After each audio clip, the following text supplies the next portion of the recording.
Council is in session for Tuesday, October 15th. Rebecca, could you call the roll? Councilmember Bailey? Here. Councilmember Kuhnhart? Here. Councilmember Ravazio? Here. Vice Mayor Beckman? Here. Mayor Andrews? Here. Will you stand for Pledge of Allegiance, please?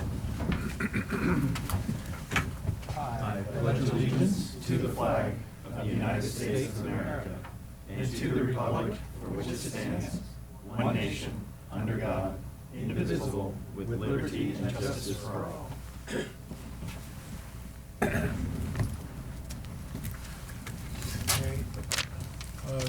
The first item is open time. Anyone who would like to discuss an issue that is not otherwise on the agenda has 3 minutes to speak up.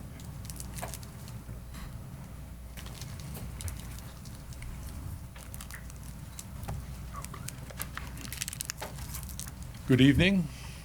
My name is Roy Wolford, and my residence is 37 Seawolf Passage. The house was built on landfill on bay mud. My wife and I purchased the property in 1974. It was not in the flood zone. In 2009, FEMA mapped Mariner Cove and other parts of Corte Madera into the flood zone.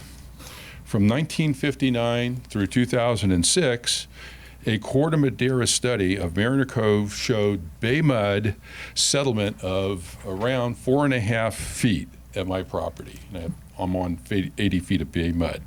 Sea level, according to NOAA, is about 4 inches in that amount of time. In 1982, Corte Madera experienced significant flooding in both east and west Corte Madera. Town council members have stated that climate change, the increase in CO2, and sea level rise are an existential threat. In addition, they say that climate change is leading to increased frequency and severity of storms and flooding. This has been the #1 issue and threat in Corte Madera since 1982. Another major threat for structures built on landfill are earthquakes and liquefaction. In a high magnitude earthquake, not only can structures be knocked off their foundations, the foundations can be broken. The solution to prevent this is very expensive. The cost of damage and repair would be even more significant. The same applies to tsunamis and landslides. So why hasn't the town council worked with all Marin municipalities to form a joint flood prevention, earthquake liquefaction prevention, tsunami prevention, landslide prevention authority where everybody pays a parcel tax? Oh, last year in 2018, the council floated a ballot measure titled Parcel Tax Elimination and Sales Tax Extension. It passed by a great amount of votes. So the council seems not to be in favor of parcel taxes. That's interesting. Thank you.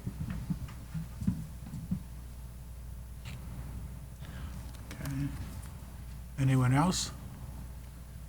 The next item is a presentation concerning 800 Corte Madera Avenue. Good evening, Mr. Mayor and members of the council. My name is Scott Hochstrasser. I'm a land use planning consultant assisting the new owner of 800 Corte Madera Avenue with resolution of an encroachment issue that's well underway, in fact. And I'll explain a little bit about this encroachment issue for those of you who are not familiar. The Exhibit A shows that there's about 21,000 square feet of land area in this drawing that is improved, and it's in the county open space area and actually the city of Mill Valley. This was done many years ago by a previous owner, and our clients wish to actually resolve this matter and clear the title. To that end, we've been successful at getting a transfer agreement approved by the County of Marin Open Space District, and that transfer agreement has several steps that are involved, land use steps that I'll explain in a moment, but the major advantage to the communities, both Corte Madera and Mill Valley, is that not only is the client willing to pay market value for the 21,000 square feet of land area, but they're also offering a $250,000 donation to the open space district that would be used for fire fuel management in the Alto Bowl open space area.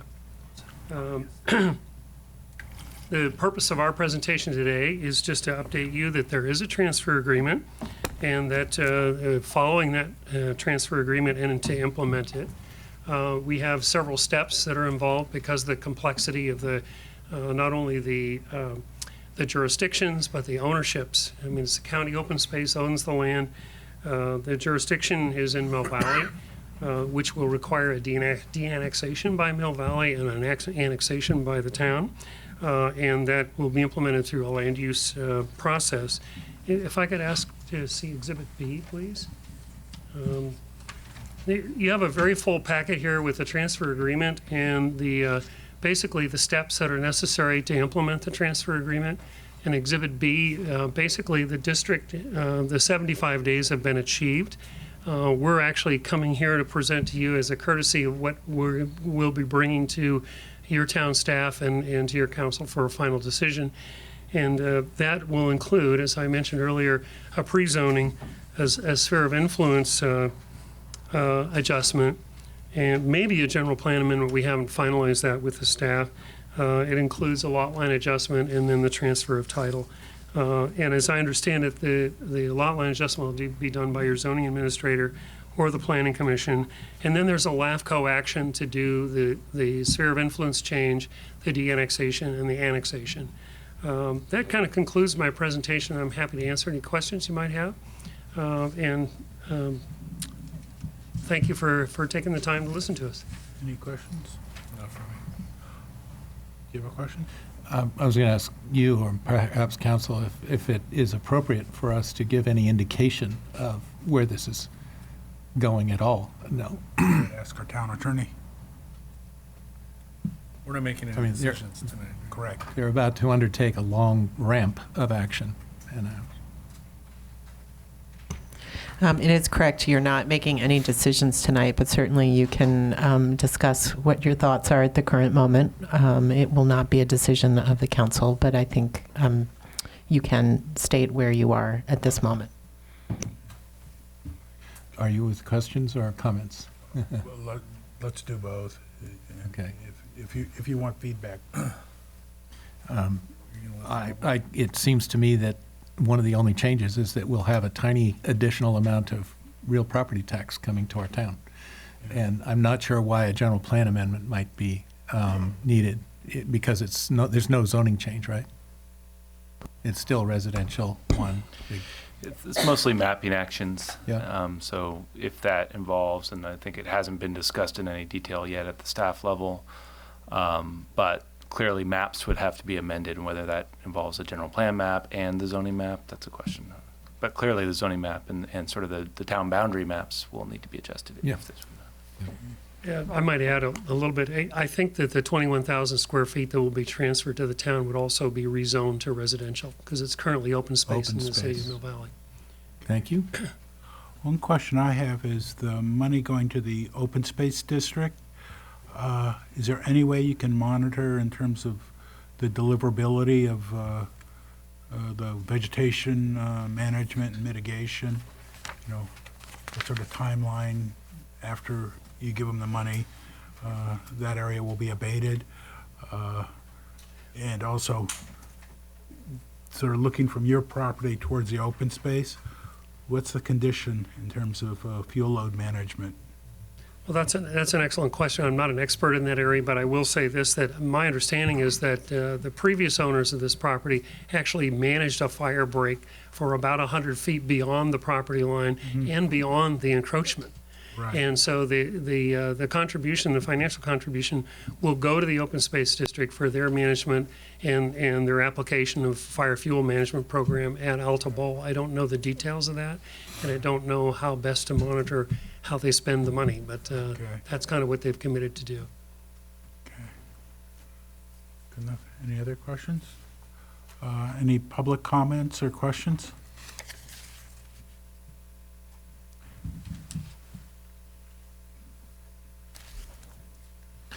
Jean Greenbaum, Casa Buena Drive. I just have a comment that when I saw this on the agenda, I'm like, 20 years, a homeowner took public land and used it for his own use, and I guess it goes to that old adage about, act now and then apologize later, and if you get caught, buy your way out of it. So I'd like to know whether this is going on someplace else and we're not enforcing. This is public land. This guy, of course, is gone now, but he got away with it. Okay, so yes, we're going to get paid, and I understand that this is probably in everybody's best interest, but I'd like to know, is this going on elsewhere? And what enforcement activities is this town doing to not let this happen again? Thank you. Comments, questions? Adam? You have a drone? No, I think clearly within the town boundaries, we are vigilant and look for, monitor sort of where improvements are being made, and that's sort of ongoing. This is obviously out in the county open space property, and I think that question would have to be answered really by the county. My understanding is there was a fine as well assessed to the property owner for that transgression of property rights there. I'm not, maybe the presenter could speak to that a little bit more. I'm not. There are three things. There's a fine, they're paying for the property, and they're paying another $250,000 to the open Correct. space district. Right. That's my understanding as well. So. Yes, the transfer agreement has two values, one for the appraised value of the property and the other is the $250,000 that's a donation for fire fuel management and the Alto.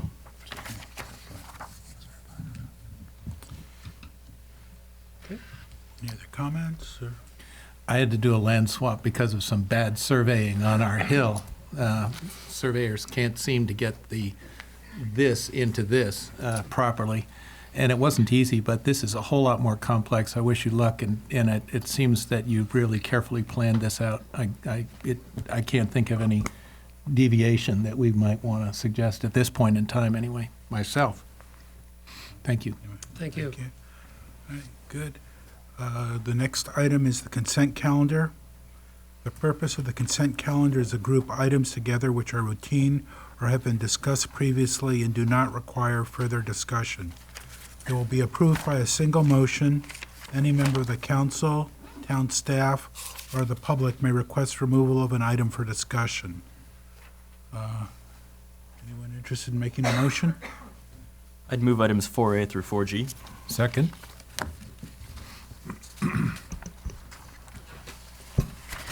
Councilmember Bailey? Yes. Councilmember Kuhnhart? Yes. Councilmember Ravazio? Yes. Vice Mayor Beckman? Yes. Mayor Andrews? Yes. Next item is 5A, first reading and possible introduction of ordinance number 989, an ordinance of the Town Council repealing and replacing Chapter 9.36 of the Muni Code to update and clarify regulation of excessive and offensive noise. Thank you, Mr. Mayor, members of the council. I'm going to turn this over to Adam for the report. He just got back from vacation. I thought I would keep him on his toes. Kidding. I would like to, though. Mr. Mayor, members of the council, on October 1st, the town council considered this proposed ordinance. It was a culmination of many months and really years of conversation and work. After discussion and public input from our last meeting, council directed staff to consider and bring back additional revisions in three areas. The first, to reduce the maximum permissible noise levels for mechanical noises from our chart. And we had a pretty robust discussion about that. Two, consider whether to restrict the weekend hours during which noisy construction would be allowed. And three, consider imposing a complete ban on the operation of gas-powered leaf blowers. To begin the discussion, I want to start off with following up on a conversation from some of our local residents in our neighborhood here regarding the post office. And I think it's important to differentiate the two issues that we have within town as it regards noise. The first is this noise ordinance, which talks about leaf blowers, mechanical noise, and other nighttime restrictions. As it relates to the post office, and it's really on, it starts to talk about it on page 2 at the bottom on enforcement standards of the staff report. We are preempted from legislating the post office in general, federally. So federal law preempts, state law preempts local law. So we cannot enforce standards. We cannot put standards in our ordinance and regulate the post office, period. We can't. We've had our attorneys look into that. They have given us the case law that supports that. And so that's an issue for us. So as we talk about this ordinance and we go through it, we have to understand that they're exempted. And now, and so steps moving forward of how we deal with that, and as I think I said pretty strongly in the last meeting, I think it's something our town, we love our post office, but our post office has turned into a hub. It's turned into a hub, and I'll speak to that really quickly. It's become a big issue that we have to deal with, and I think it has to be dealt with outside, obviously, of an ordinance. If we can't regulate it locally, what are the tools in our toolbox? And I think it's, as a town council, as staff, as a town attorney in the community, what are the tools in our toolbox to move forward? What I'll say is what staff has done to this point to support our neighborhood and really look into this issue. Going back a few years, the community, we held a neighborhood meeting here at Town Hall, and we had dinner with the neighborhood. And this was the number one issue. They shared that, this has been going on for decades, really, in the town. And ultimately, the town, they felt, hasn't supported them as a neighborhood. And they felt, and the consensus of the neighborhood, they felt if it was any other jurisdiction, they felt like the town staff and the town wouldn't allow this. Other jurisdictions wouldn't allow the post office to become what it has. And what the post office has become, and I've witnessed it myself, because after this meeting, your town manager went out at 3:30 a.m. on multiple days and witnessed it for his own eyes and ears. And what happens, they've really turned into a hub. And so you have Amazon and other delivery services. You have big vehicles, and what they're doing is they don't have enough parking and enough room on their facility. They've really grown to outside of their their means. And so they park approximately 15 post office vehicles out in front on Pixley and in Piper Park. At night, there's not enough turning radius for the vehicles to make the turn. And so you have multiple point turns, you have beeping noise, you have the opening of metal racks, you have metal wheels are coming out and being rolled into the back of the facility, you have talking. This starts at 3:30 and it goes continuously all the way through the day. Staff then engaged the postmaster, engaged the regional office in Petaluma and San Francisco. And as I stated at the last meeting, I've never been treated by a governmental agency like I've been treated by the post office. And again, I've dealt with the IRS, I've dealt with every federal agency you can think of in my 23 years. Silence, not even a response. Thankfully enough, council members were able to get me in touch with Jared Huffman's office. Our local rep, Michelle, who lives in the town of Corte Madera, who has also seen us and witnessed some of these issues, engaged the post office and then set up, at the time, the mayor, Bob Ravazio, myself, our staff, with the legal team of the post office, the postmaster, and the regional manager. So we engaged them. After 6 months, we were able to get that first meeting. When we engaged them, we shared our concerns, and we really tried to problem solve with them. One of, can we help them find another location in the town of Corte Madera? Two, are there ways that we can help them with other cities, so their deliverables and not working in their early hours? And based on a whole bunch of issues, from budget to MOUs with labor groups to a willingness to make any change at all, really none of those changes have happened. The fourth one was insult to injury for us. A lot of times, and for many years, we felt like we have limited parking at Town Hall. Well, the reason for that is because 10 to 15 of those spaces were being taken by the post office employees. And so we immediately moved them off of our site, and fortunately, they've moved into our neighborhood now. And again, we go back to a parking ordinance, parking permit ordinance of like, can we legislate that, and do we want to? And so it's been a big issue. Your staff then has engaged the owner. Their lease is up in the next 12 months. So we found the primary owner, a family. It's a family business, and they basically own and operate throughout the nation properties, and they lease properties to the post office for multiple sites. So that's their business model. We try to share with them in a working way of the issues that we have, and is there any way that we can engage and have them help us solve this problem. It was met with silence. We actually are in the process of hiring a private investigator to help us locate family members. They're all outside the state, to help us engage. We've also evaluated town-owned sites for potentially moving our post office. We've engaged developers to possibly engage the ownership and see if they can buy the site and renovate it, or buy other sites in the town of Corte Madera and renovate them and lease back to the post office. So we're being as proactive and creative as we can. I've tried to update our neighborhood the best I can. They're absolutely frustrated. You heard it the other meeting. You'll hear it again, as you should. It's an issue. And so I think we're getting to the point of having a public meeting about specific to and I want to be careful because this isn't about the post office, but tonight is about noise and what we can and can't do. And so I want everyone to understand what we've done, what we're doing, and why we can't do what I think people are asking. But I think we're getting to that point, and you'll hear it again tonight, that we should have a community meeting and what are the next steps? And I think it's a political step.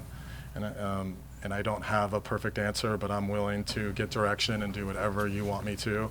I feel like I've used every tool in the toolbox of creativity and proactiveness that I can. And it's just tough when you're dealing with a federal agency that chooses not to engage you. I will tell you that from the regional manager's perspective, that if there was a way that we could help them with budget and transitioning and moving their services to multiple sites within the county, they were open to that. And so I think there is some opportunity, but again, we have to, as a town, be able to, through a planning process and a developer process, be able to help them transition. So anyway, that's some background. Again, I think you're going to hear again frustration from community members tonight about it, but I want to make it clear to the council and the community what we can and can't do. And so that's the post office and, issue regarding noise, and so this ordinance will not help us in any way with them. Can I ask you a question about that?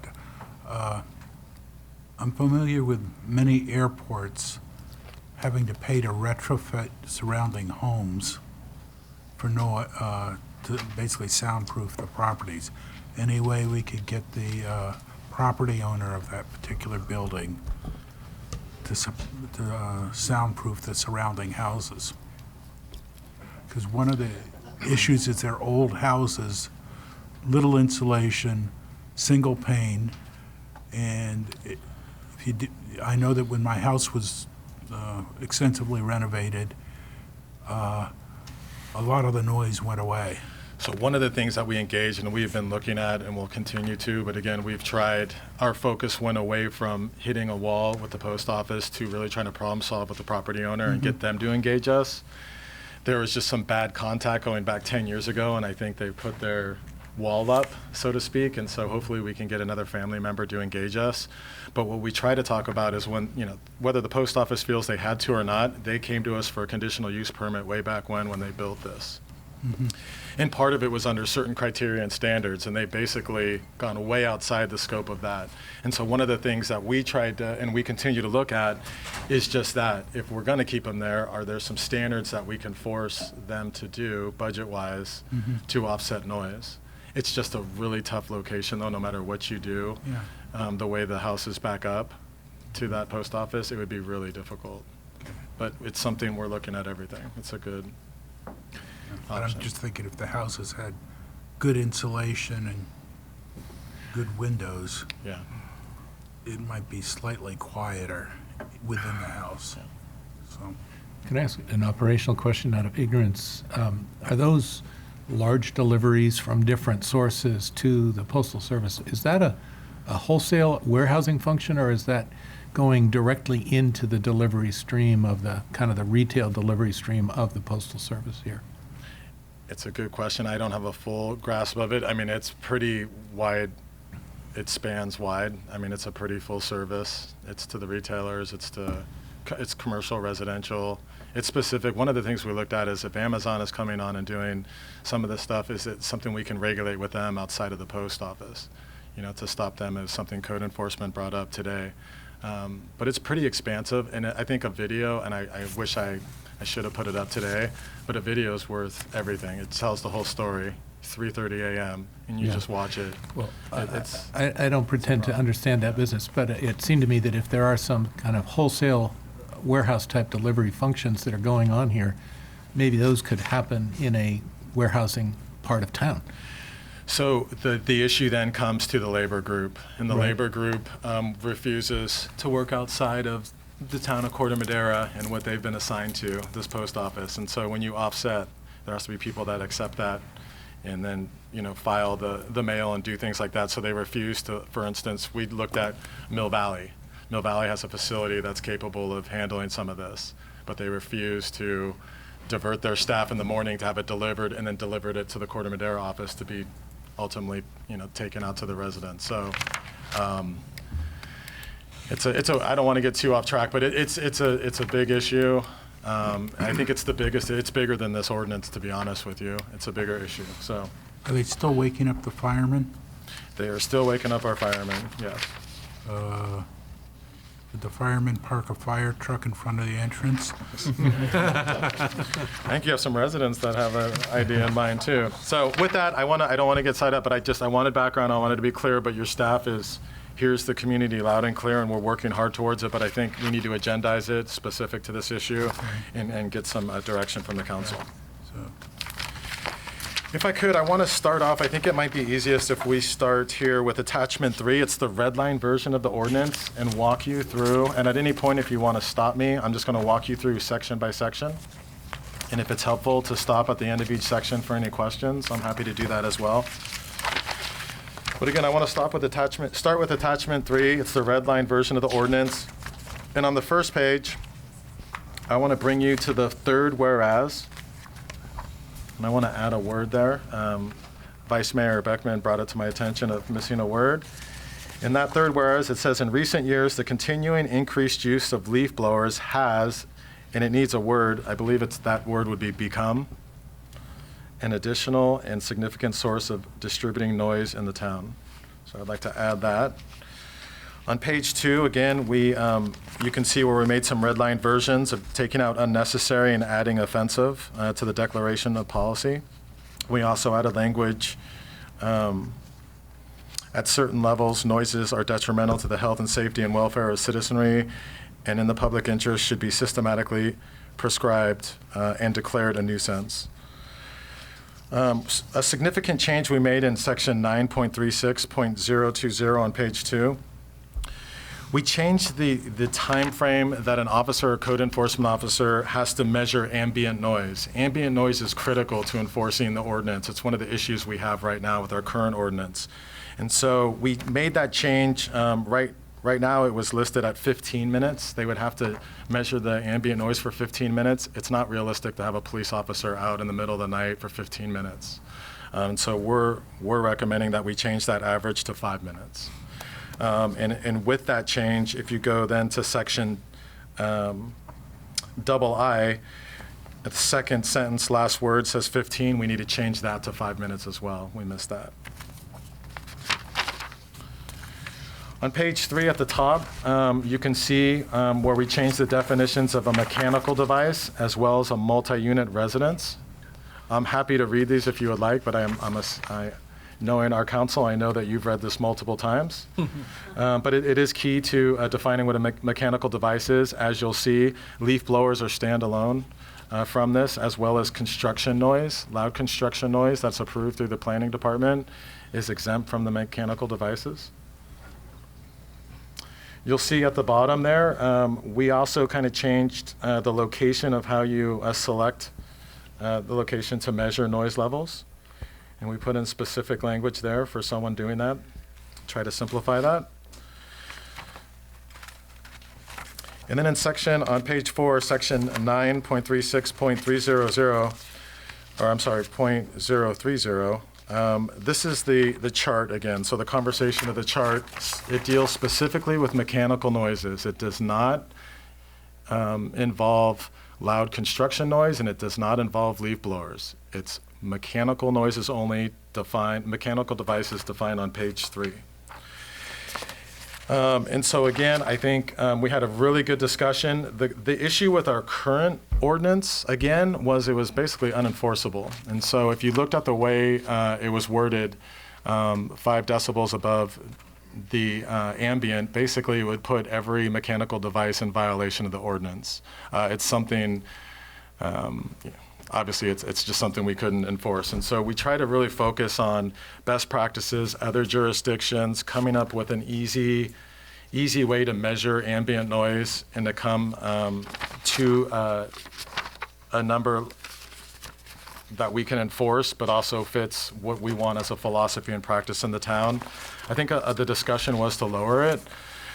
So I'm gonna, as I go through this, I'm gonna ask Tracy Hagerty to come up. She's our administrative analyst, and kind of talk about what she did. But really, in some discussions in the last council meeting, and with the help of Adam, we looked at the general plan, and we came up with a baseline, a study that they did regarding noise. And so we went off of that, and then we basically, Tracy went through town in a lot of our different zoning districts, different times of day and night, and tried to see if she could, if she came up with the same results from the discussion with the general plan. And so with that, we took the feedback from the community and council, what the general plan kind of told us, as well as the study that Tracy provided us.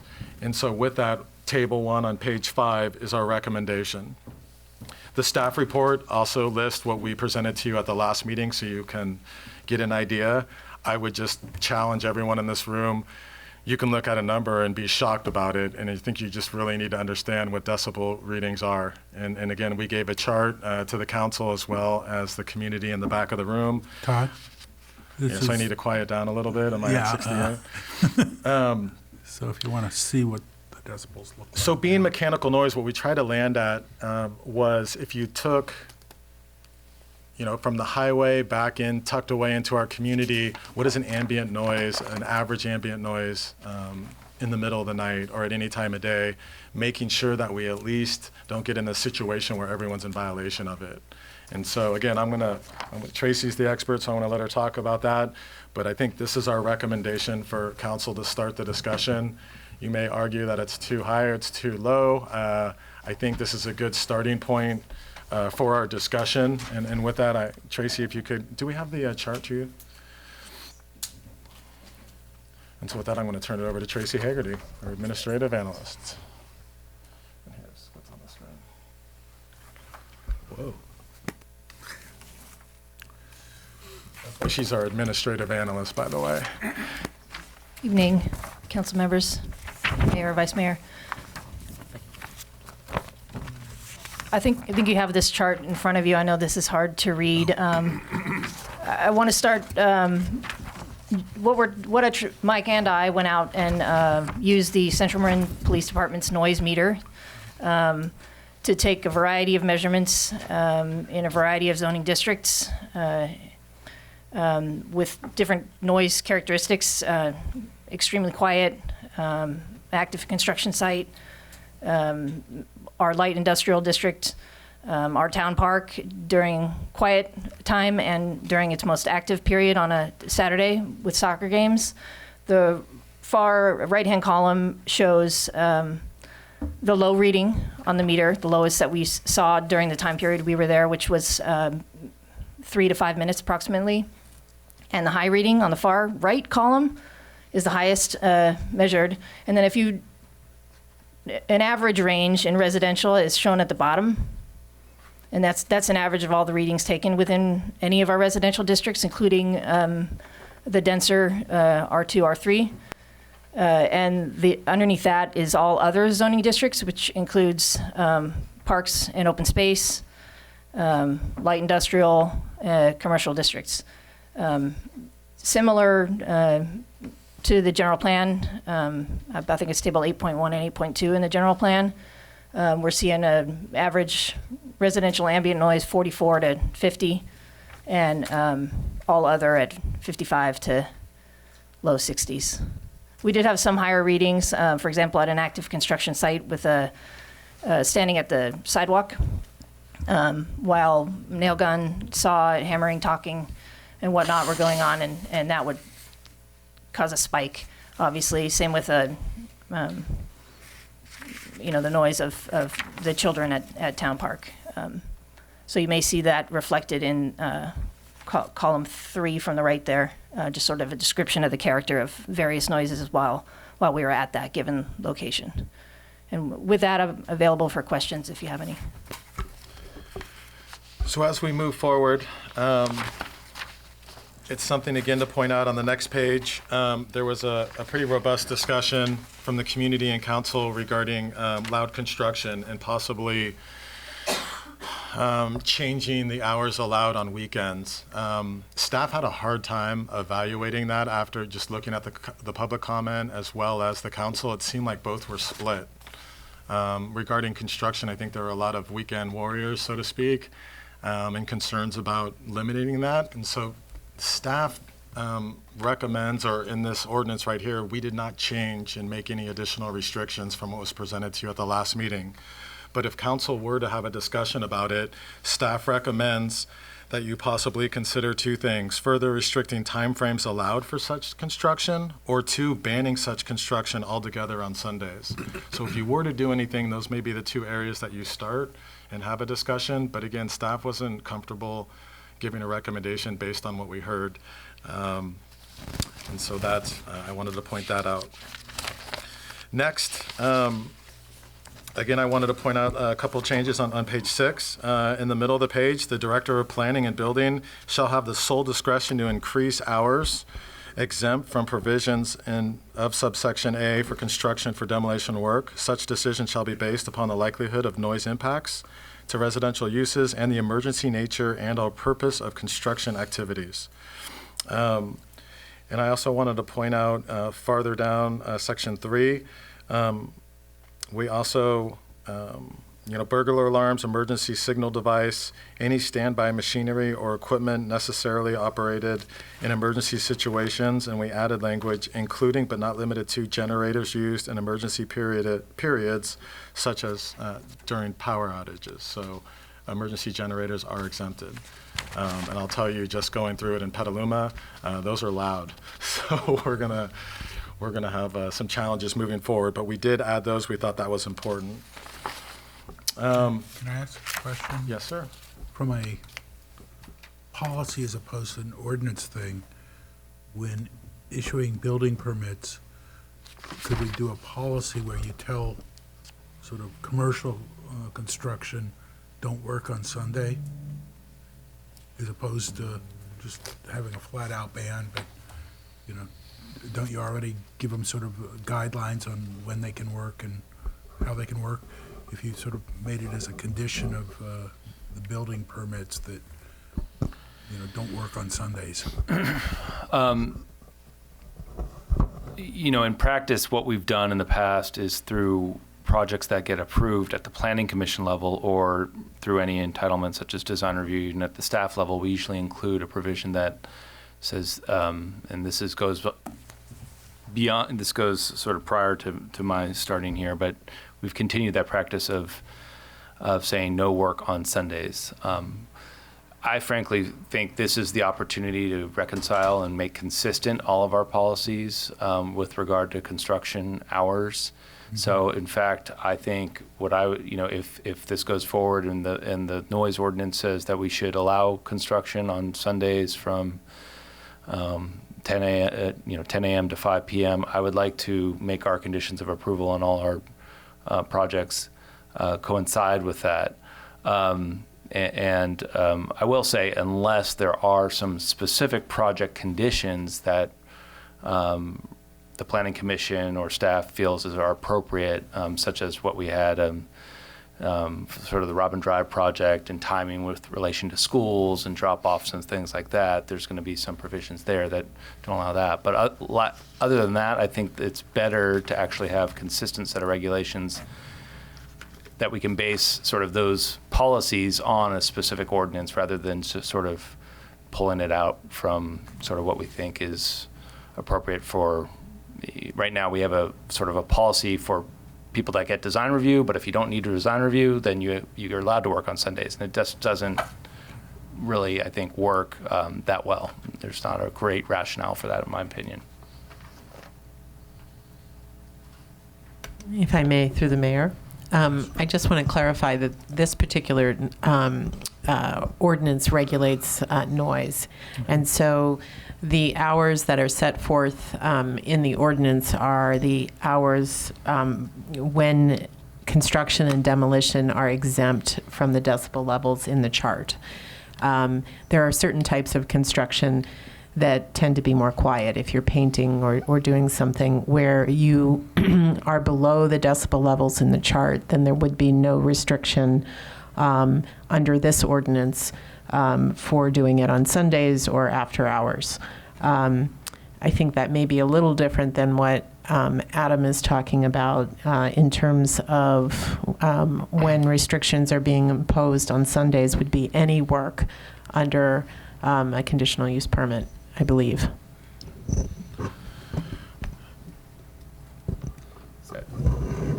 that helpful? I mean, I think it's a little different, although I was referring to the same sort of noisy construction activities on weekends. And I think my response would be let's set the policy through this ordinance in terms of noisy construction activities, and we would carry that through with our planning conditions of approval that happen. So. I will say too, having full-time code enforcement from the conversation at the last meeting, obviously we don't have them on weekends. We rely on CMPA.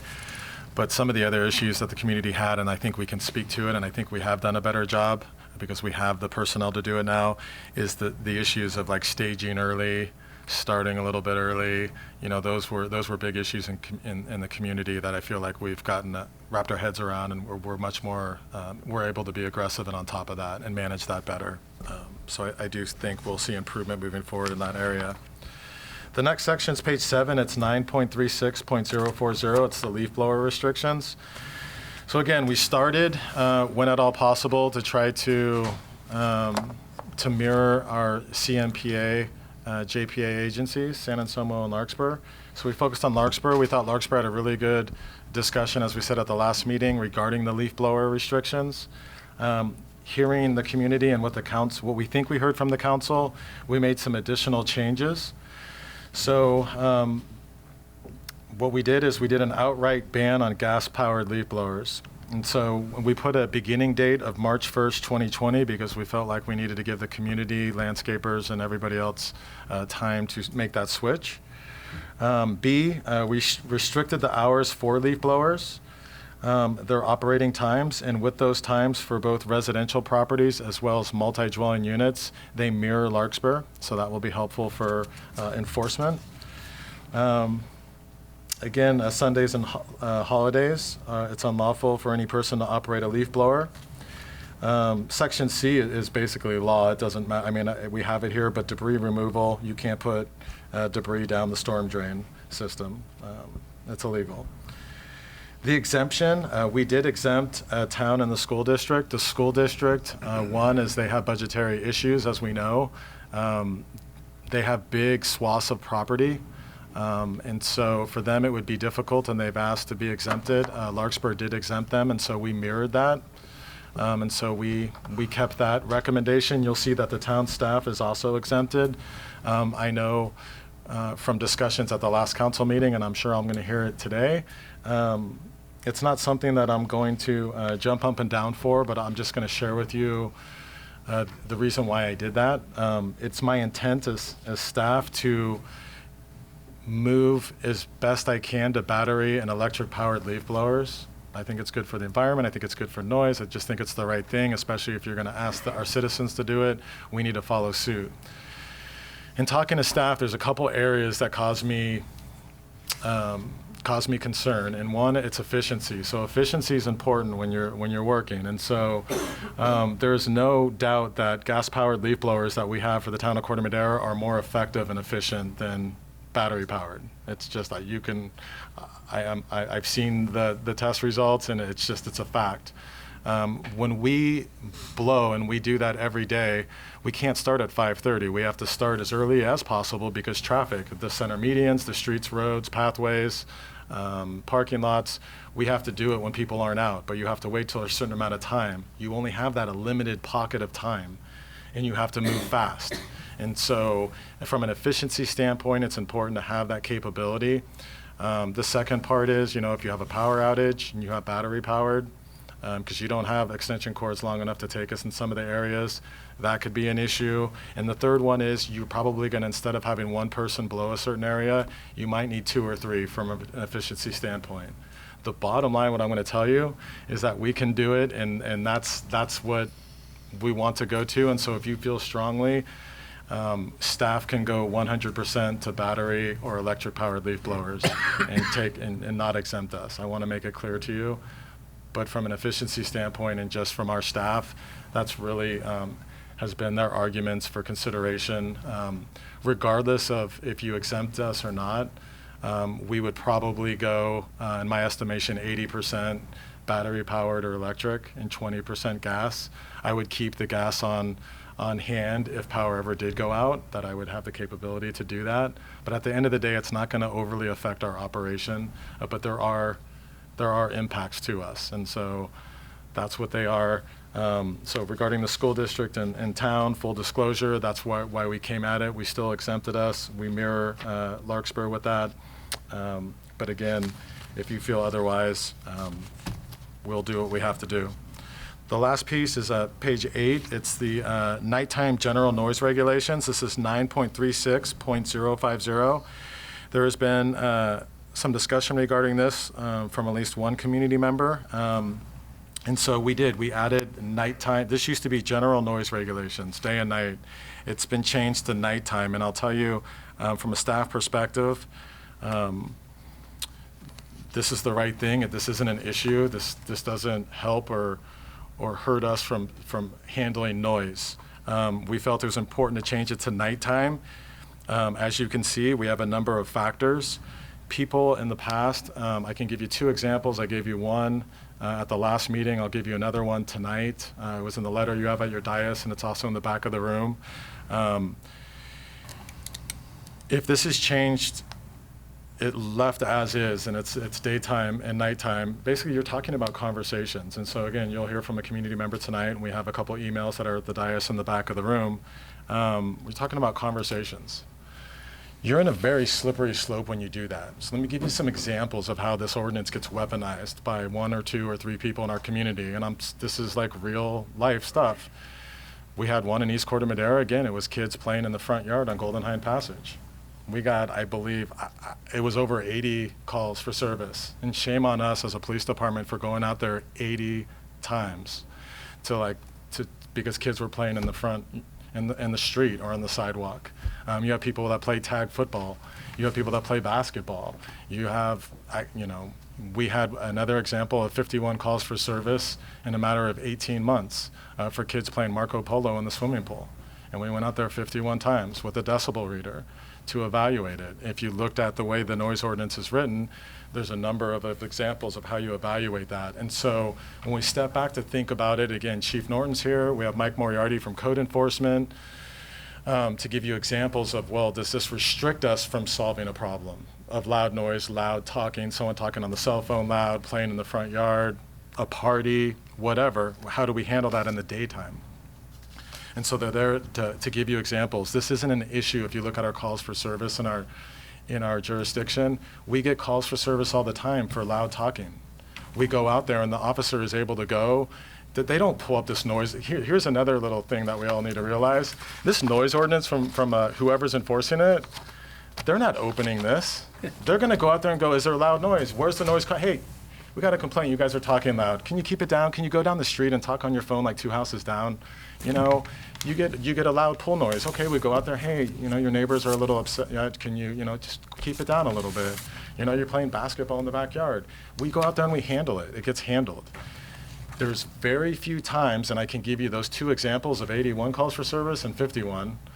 Those are that I can remember in the last decade that were issues where there was just a neighborhood issue, and it took us then to open the ordinance and go, now is this ordinance even constitutional? How are we going to enforce it? What are we going to do? What is the normal sensitivities of a person? What is common sense? How do we problem solve this issue?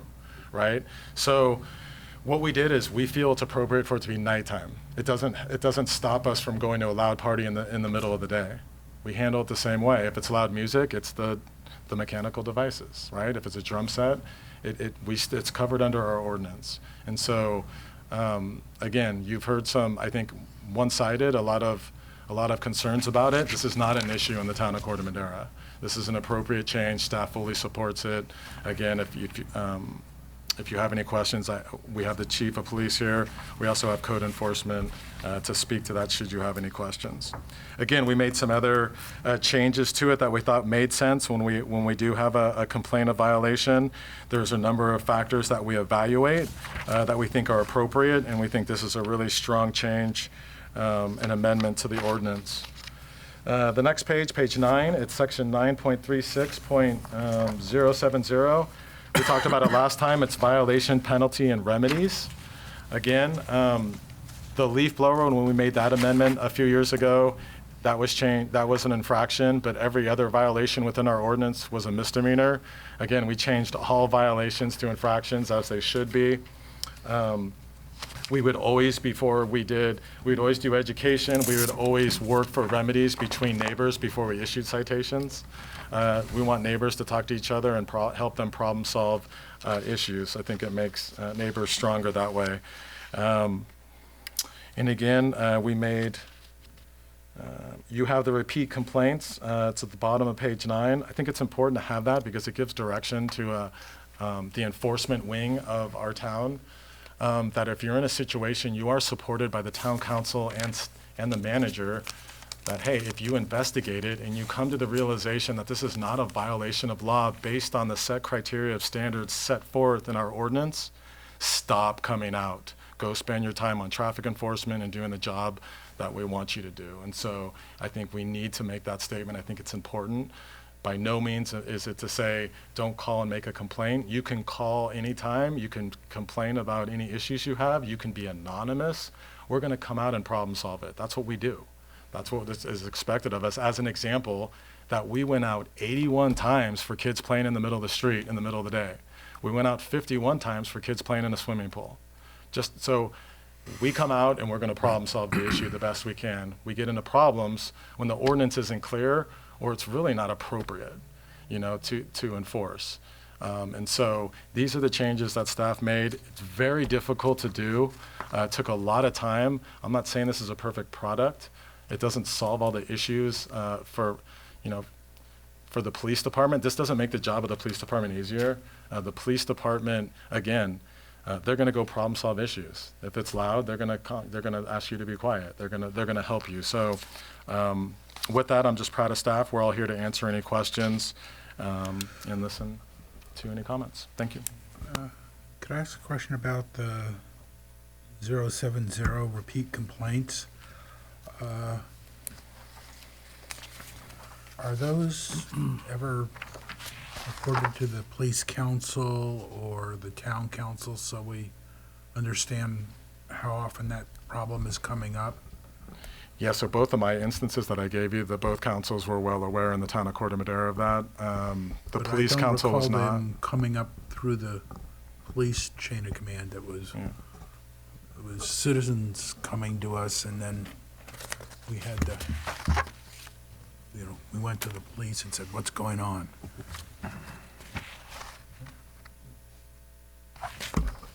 Certainly can. But Okay. it's just something that, like I said, I think at the staff level, we will spend an extraordinary amount of time to help. If you call, we're coming, and we're going to try to problem solve. Where we get into trouble has been our ordinances in general, a lot of them, and we've updated, I think, all of them now, and this is one of the last ones. They've caused us problems because they're not enforceable or they're not worded correctly. And so they don't speak to the 21st to today's issues, and so that's where it's been a problem and it's a concern. So, Questions? I do have questions, but I think we should do public comment and hit the questions afterward. Council asked questions first, and then we had public questions. But I have a question for Tracy. First of all, I find this very illuminating, this chart of all the different measurements taken around town, And I'm not at all surprised that one of the loudest occurrences is soccer games, because I can hear them up halfway up Christmas Tree Hill. But my question really is 25 decibels above residential average too low as a standard of violation? And the reason that I ask that is that the residential average range down at the bottom of your chart, is in the 40s, and some of these construction site, soccer games and so forth are in the high 60s. And so there would be more than a 25 decibel difference between the ambient average. So what's your view, having done all this walking around and measuring, what's your view on sort of the minimum difference that we should be trying to work with and calling in officials to measure, or are we being too fussy, too low? I hesitate to really provide an answer because you're talking about really a scientific answer. However, I do think within the ordinance, we have different durations of noise in order to determine whether it's in violation, the specific mechanical noise.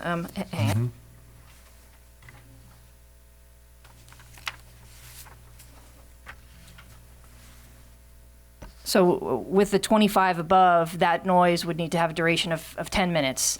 And with 35 above, that noise would have a duration of 3 minutes. So as you have louder noises, if you will, the duration would need to be shorter in order to violate the noise ordinance. So, that's my take. I think that's helpful, and to have that be part of the understanding of the standards. I think so too. In the middle of the day, you're looking at averages of 50 to 60 in our neighborhoods, and I'm going away from the highway. You're about 50 to 60, and so if you're 25 over, you're talking 75. And you're talking 75 decibels, for 3 to 10 minutes. If you look at these, that's pretty. I think we landed in a good spot.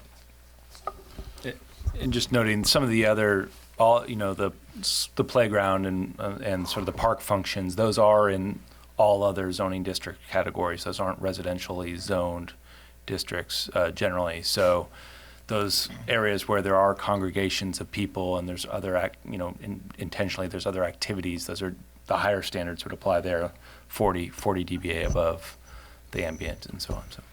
And I would also like to point out that the decibels only relate to mechanical noises. So kids playing soccer wouldn't be regulated by this, even if the decibels were above it.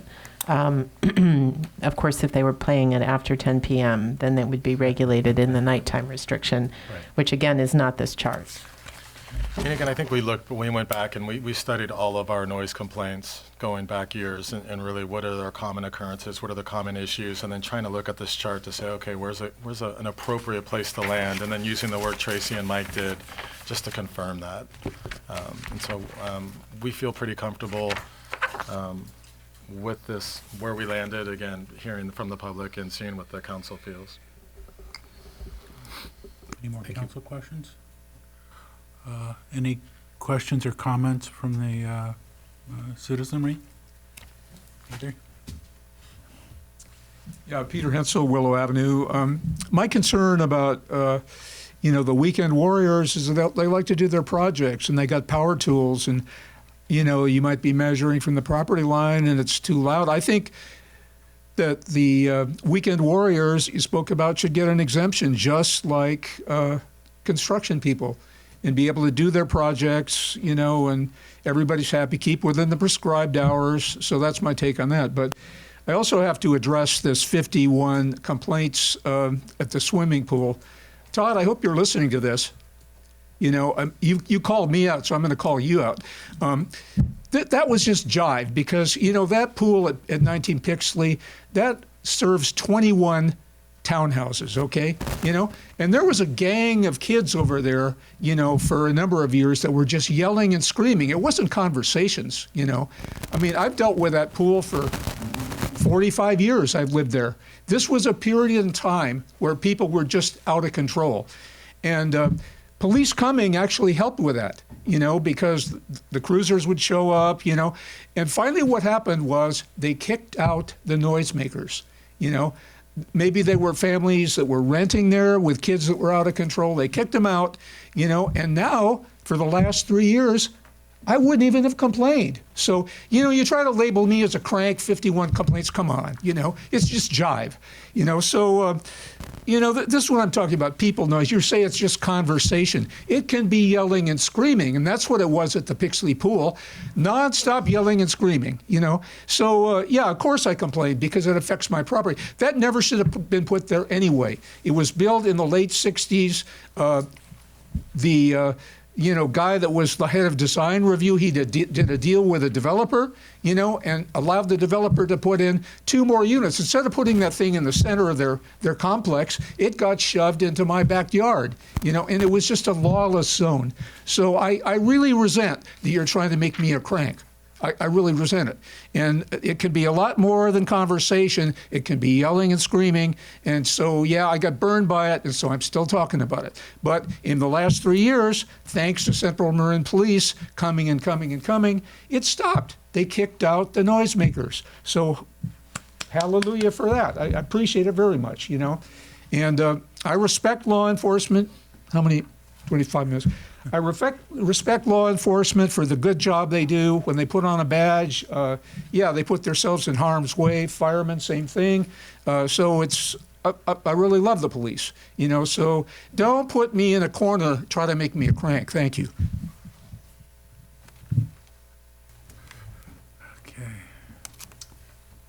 Jean Greenbaum, Casa Buena Drive. I'm on the board of the Village Green condominiums, and we have a lot of property, and we have a lot of trees, and we have a lot of, especially eucalyptus, that are fairly dirty.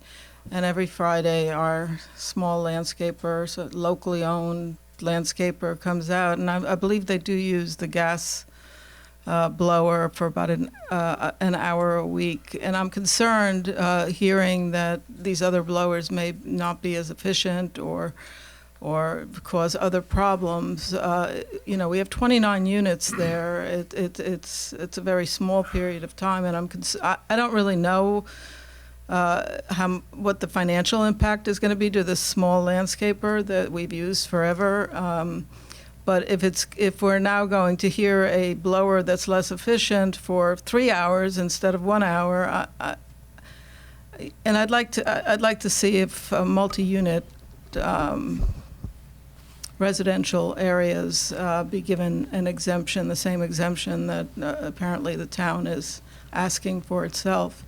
That's not to say that I wouldn't want our landscaper to use something that's cleaner and less noisy. I just think we should not have it become banned outright, and maybe encourage communities, larger communities, to work with their landscapers to improve their equipment. So I am a little concerned about the financial impact on our community, and also on the time it's going to take this landscaper to do the work they've been doing.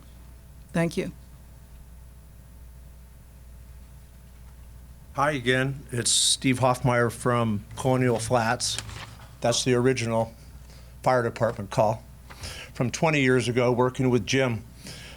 I just kind of came back to straighten a couple things out from last week with David answering a question about when I stated on the construction side, I think that people should be able to make boats and do work. Just ask your neighbor. Joe Malin and I are both contractors. And so we just say, hey, if you're sick, I'm going to pull out a saw or a sander or something, is that okay? So I think Todd's kind of hitting on that. That's just neighbors being good neighbors. Jim, as far as the post office, I'd put in soundproof windows. I'd put up the wall. It's not the Trump wall, it's a Hoff wall. And I did that as kind of a joke, but just to get this whole ball rolling. So Bob and I had a couple beers up at Oktoberfest, and we raised our kids together. We fished. We played basketball at St. Pat's. I was born and raised here. My dad was the first mayor at Tiburon, taking it unincorporated. They put in the bike path. They saved Ring Mountain. They did Old San Hilary's, all the way up to our friend Mark Reed's issue of property now. So I'm basically getting at the point where 18-wheelers aren't acceptable. Last week I talked about going after the USPS with the parking. I got two or three issues that I think are going to help. I don't want to be on the town council. I want to be the guy out in the street. That's my background from Cal and Berkeley. It's question authority, make it better. Okay, so I've come up with Environmental Protection Agency does have authority over the USPS. I don't know what the code or the law is. That should be checked out. I've been in touch with Huffman. I fished with him, and Gavin Newsom played baseball at Redwood after me. We get together, you know, because we had some great teams back in the day. I can go to him, so I can help whatever we can do there. I also have a friend, Brian, who owns the lot next to Marin Joe's, the Chrysler lot. And it's huge. And the town can possibly purchase it or lease it from him. You guys can deal with that on that side. It's massive. And you guys could do senior housing there. You can do a parking lot there. And you can put in postal service with 2 entrances in and out. Okay? So that's it. I'm here to help, whatever I can do. Thank you. That's it. Mr. Robinson? Jim Robinson, 25 Ash, Corte Madera. I'm almost exhausted just listening to our town manager's length and breadth of time he spent on this issue relative to the post office, and the same presentation could have been given 20 years ago. And kudos to anyone that can solve this problem with the post office. Seems to me that previous speaker mentioned a different location. Others have mentioned that, and that may be the ultimate solution, unless you can get some sort of congressional intervention to assist the town, and more specifically the town manager, to solve this problem. I remember the first night I went outside one of these meetings and started talking with someone in the parking lot, and the next day I got a call from someone asking why were these people standing up for this meeting late at night having these loud conversations. So this is something that's gone on a long, long time, and I hope that the town can get some help to find a solution to this problem, because it's only going to get worse. And I'm sympathetic to the town manager, and I appreciate all that he's done, his efforts to date on this. I don't have specific comments relative to the ordinance itself, other than the fact that for those of us who live on top of a hill, and having dealt with noise ordinance in the past and noise studies specifically, I've learned that sound follows line of sight. So if you can see it, you can hear it. And unfortunately, I live on top of the hill, and if I stand in my front yard, I hear the roar of the freeway. If I stand behind my garage, I don't hear the roar of the freeway. And that's sort of the sound that transcends all of town of Corte Madera. Some hear it more than others.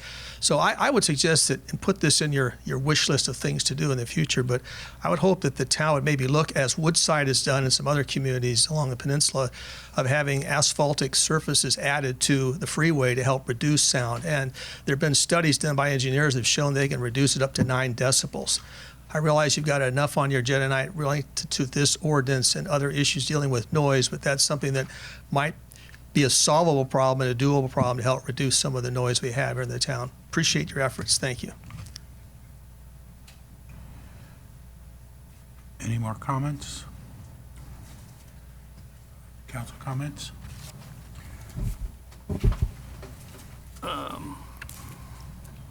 Eli? I've got one pretty quick comment. I'll just say I am somewhat skeptical of exempting the town and the school district from the leaf blower restrictions that we're asking the rest of the community to abide. So would like to hear what my fellow council members feel about that.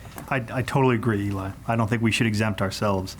School district's a closer call. I don't fully understand all the issues there, but I think if we're going to do this thing, sorry, but I believe strongly we ought to subject ourselves to whatever we subject our people to. A week ago, I went to the International Walk and Bike to School Day at Neil Cummins, and on my way into the school property at 7:45. There was one school department employee, I assume, if not town employee, operating a gas-powered cutter all around because the weeds had gone out of control, and it was quite loud, but efficiently cutting a large area, and then a second one with a gas-powered blower blowing the product of the first workers' work out of the way. And they were both quite tired by the time they were finished, and I thought, it really does happen here. And it was loud, but I also have to acknowledge that it's definitely efficient, and they were working hard to clear the school property. That anecdote is all I got on that side. Our multifamily properties are exempted from the restrictive hours, but they're not exempted completely from the ban on gas, right? Yeah, okay. So I'm kind of inclined to say that sooner or later, the town should not try to exempt itself from something that's enforcing on everybody else, because the same contractors have the same issues that our employees have, but it's more efficient. I guess I'm okay with that, not exempting the town, but I think exempting the school district. I know they are in a world of hurt financially right now, all of them, and that it's something that could potentially harm them. So I don't want to put them under any more pain than they've already been through. I guess my only other comment. Well, first off, thanks for all this. This is, I think, a really great and thorough job on a very complex topic we have been talking about for a long time. My only other comment is, let's get back on this post office thing. I don't know what we can do. I think it's worth us having a meeting. I was, as you mentioned, I was in the meeting with the post office people a year ago, and we just got to keep trying. It's just, and I appreciate all the efforts you're doing. It is clearly incredibly difficult, and our hands are tied in so many ways, but I think we need to keep trying. So I would encourage all of us to step in and try to figure out what we can do to solve that. Basically, their lease is up. Do you know roughly when it is? Yes, that was strategy. I'd rather not get into. Yes, I'm well aware of the date. Okay. There's just one other. I have a couple questions too, but go ahead, David. Go ahead. Well, there's just one question of our enforcement officer. Same question I asked for Tracy earlier. Is a 25 decibel difference between average and sort of violations for certain periods of time too low? Well, Would that result in too many infractions? Staff and I sat together. We discussed this. Tracy and I went around town and we tried to get a good reading to get an accurate reflection of the noise that's occurring in town. And we took into account what we heard last council meeting from the public. And we wanted to be in an enforcement range of around 70. We looked at what those noise issues that were around 70 could require an infraction. We know that the ambient noise is somewhere between 50 and 65, and we wanted to be over that. So 25 plus 65, you're in the 80s. So we wanted to be relatively conservative in terms of the 25 over, and so I think it's enforceable, and I just would like to remind everyone as well that, the role of a law enforcement or the enforcement aspect is to resolve the citizen's complaint. And I did a research with the CMPA over the last 9 months to evaluate how many calls for service they had with regards to noise complaints and how those noise complaints were resolved. And in all of those, they were resolved without an issuance of a citation or any type of enforcement action other than the individual was contacted and the matter was abated. In some instances, there were repeat calls. Those were the late night calls where partying and alcohol was involved, and those required a second visit with CMPA, and they resolved it. So we want to be cognizant of what the community wants in terms of the decibel levels, but we also want to bring an ordinance to you to look at where ambient noise isn't a violation, because that's what we had before. And I'm sure that that's been challenging for the police authority as well. So I think that 25 is a good number to be at when you look at 40, 50, and 65 it's really 50 and 65 is the ambient based on the general plan. Some of those readings, and so Tracy and I did this over the course of a weekend, and some of those numbers on the far left column with the 37.3, like on the top of Prince Royal and Endeavor, right? Very quiet community, very quiet neighborhood. The wind, is the only noise at the time. You don't hear the freeway. But I want to remind you that ambient noise is constantly fluctuating. If you look at the Mayor Andrews noise reader right now, if you just had it silent in this room, it would constantly show a different rating. So the low number is the lowest number we captured over that 5-minute interval, and the one to the right would be the highest. So the ambient noise is going to be somewhere in that middle. So I think, Todd spent a lot of time with the town attorney talking about this, that number, where do we want to be? And I think that number that we've come up with is enforceable and reasonable, and the members of the community would be, at least we took into account what they were saying at the time when we created that number. Thank you. I'd like, if the town were to go totally away from gas leaf blowers, how soon could you do it? Or really what I'm saying, could you do it before March so that we could actually see the effects of it for a certain time period? And then if it caused big problems, you could give us feedback. Yes, we can do it pretty immediate. Okay. It's just a financial question, but it sounds like if that's the direction, we can do that tomorrow, so. Yeah. The other thing is, I do know town staff, when they're using electric leaf blowers, they don't wear earplugs and headphones. You mentioned that at the last meeting, and so we've had some safety training, and they have the right devices, so that'll happen. Which they'll forget in 6 weeks. Okay. So, going back to the multi-unit residential properties under the leaf blower restrictions, is that on purpose that it sub B2 there? So it's 9.36.040, the leaf blower restrictions, sub B, sub 2 for other properties. That allows for the use of leaf blowers beginning as early as 7 a.m., whereas for residential properties generally, you can't start till 9 a.m. Is that on purpose, or was that inadvertent? That was on purpose. That mirrors Larkspur, so we thought that was a good, it was good to mirror them. And from their discussion and talking to a lot of the bigger property owners, that's their time frame and when they can get people on site early in the morning. They have big properties, and so we thought it was an important. Okay, it feels unnecessarily complex to me, but I don't, whatever. You would know better than I whether that's a rational level of enforcement. I agree with Eli's point about I guess it's D. It's a little hard to tell in the red line, but the one about the town, I don't think we ought to exempt ourselves. I recognize there is an attendant cost. Hopefully between now and March, when it takes effect, we can figure out a way to, maybe some of those things have to be replaced eventually anyway, but I feel if we're going to visit it on our people, we should visit it on ourselves.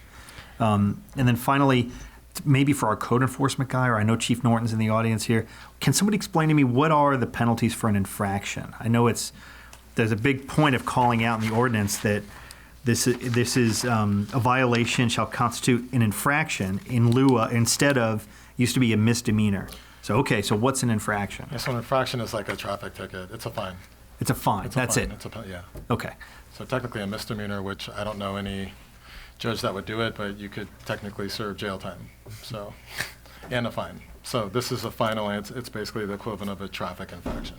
Okay. If the police, though, if the police wanted to issue somebody a misdemeanor for disturbing the peace or something, that's not somehow this doesn't somehow trump that, right? Absolutely not. So 415 of the Penal Code, disturbing the peace, is a misdemeanor. I mean, I We just can made enforce that up, at any but I time. don't know whatever the right thing is, but, That's it. okay, all So right. absolutely. Okay. That's good. I'm happy to make a motion with the revisions unless there's additional things here. Yeah, so just to clarify, we will remove the exemption on the town, but leave the exemption for the school district?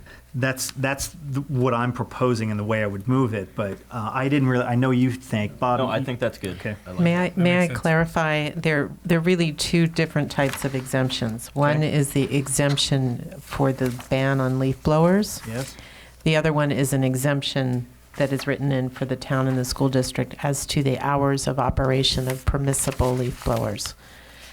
So I'm hearing that you want to remove the exemption for the town as to the gas-powered leaf blower. So, Teresa, I see it 9.36.040 sub D is what I had meant. Is there a second one I should be thinking about? That provision deals with both A, exempts from A, which is the gas-powered leaf blower ban, and exempts from B, which is the time restriction on use of permissible leaf blowers. Yes, in the same way that I think we should, in my view, there should be no exemption for the town from what our people have to deal with. Okay, so I don't know if this is out of order, but through the mayor, just a question for the attorney to clarify then what would be our time restrictions from the town? Would it be like the multi-unit residence? I apologize, I was So I speaking have a to question. staff. If we're not exempt, so the town will absolutely have to be exempted for times. And Right. so we would have to be like multi-unit dwellings then, 7 a.m.? You would have to put wording into. Oh, Todd, does this go to your point then that there are, for example, clearing the medians just becomes impractical? Absolutely. You have to allow us to work in the early morning hours, not, and I would recommend that we mirror multi-unit residences. Yeah, No, but if it starts at 7, does that still? that's fine. That's Okay, fine. I'm good with that then. Yep, absolutely. Is that unclear? So That's you fine. have to have that language, right? Okay, do you guys want to talk about it more, or can I make a motion? Go ahead. Jim, are you about to say something? Well, I'm going to let them sort it out, but I do agree with doing away with town gas-powered leaf blowers. And the timing, put us in the bucket that works with the town schedule. What about commercial? Could we go in there, or? I believe what the town manager is recommending is that the town, in terms of the time restriction, would be the same as what are called other properties. So it would be for multi-unit residences and any non-residential property. Okay. I would recommend the amendments that I would recommend that we make to this, if this is what you want to do, is that we say under subsection B, subsection 2, that we put other properties and the town. And then it would read, no leaf blower may be operated at any multi-unit residence or non-residential property. And then a comma, and no leaf blower may be operated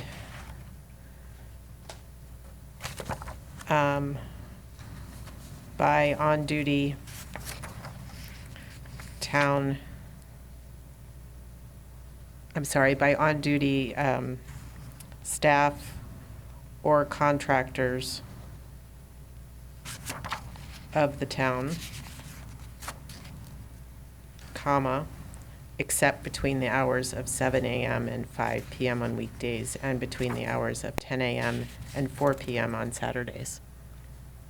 I would also then recommend that the exemption that is listed at the bottom, that we just remove the town, so it is an exemption for the school district. And that exemption would extend both to the type of leaf blower and to the time. Am I understanding what is the intent of council? Yes. If there's no further discussion, I'll make a motion. All right, I would move that we introduce ordinance 989 with amendments. I'll second it. We should probably clarify for the record that there's three types of amendments going on here. Amendment number 1 is the red line version that's been introduced as part of the packet. The series of amendments number 2 are the verbal ones provided by our town manager when the meeting initially started. And then the third volume of amendments are the ones that our town attorney just clarified for is on the record, and I would ask that we somehow transcribe that after the meeting because God knows none of us managed to copy it down. So I have it, and I will work with the clerk, and if there are any concerns, we can pull this off of the consent calendar if need be, if there are any concerns with the language. Right, so the motion's been moved and seconded.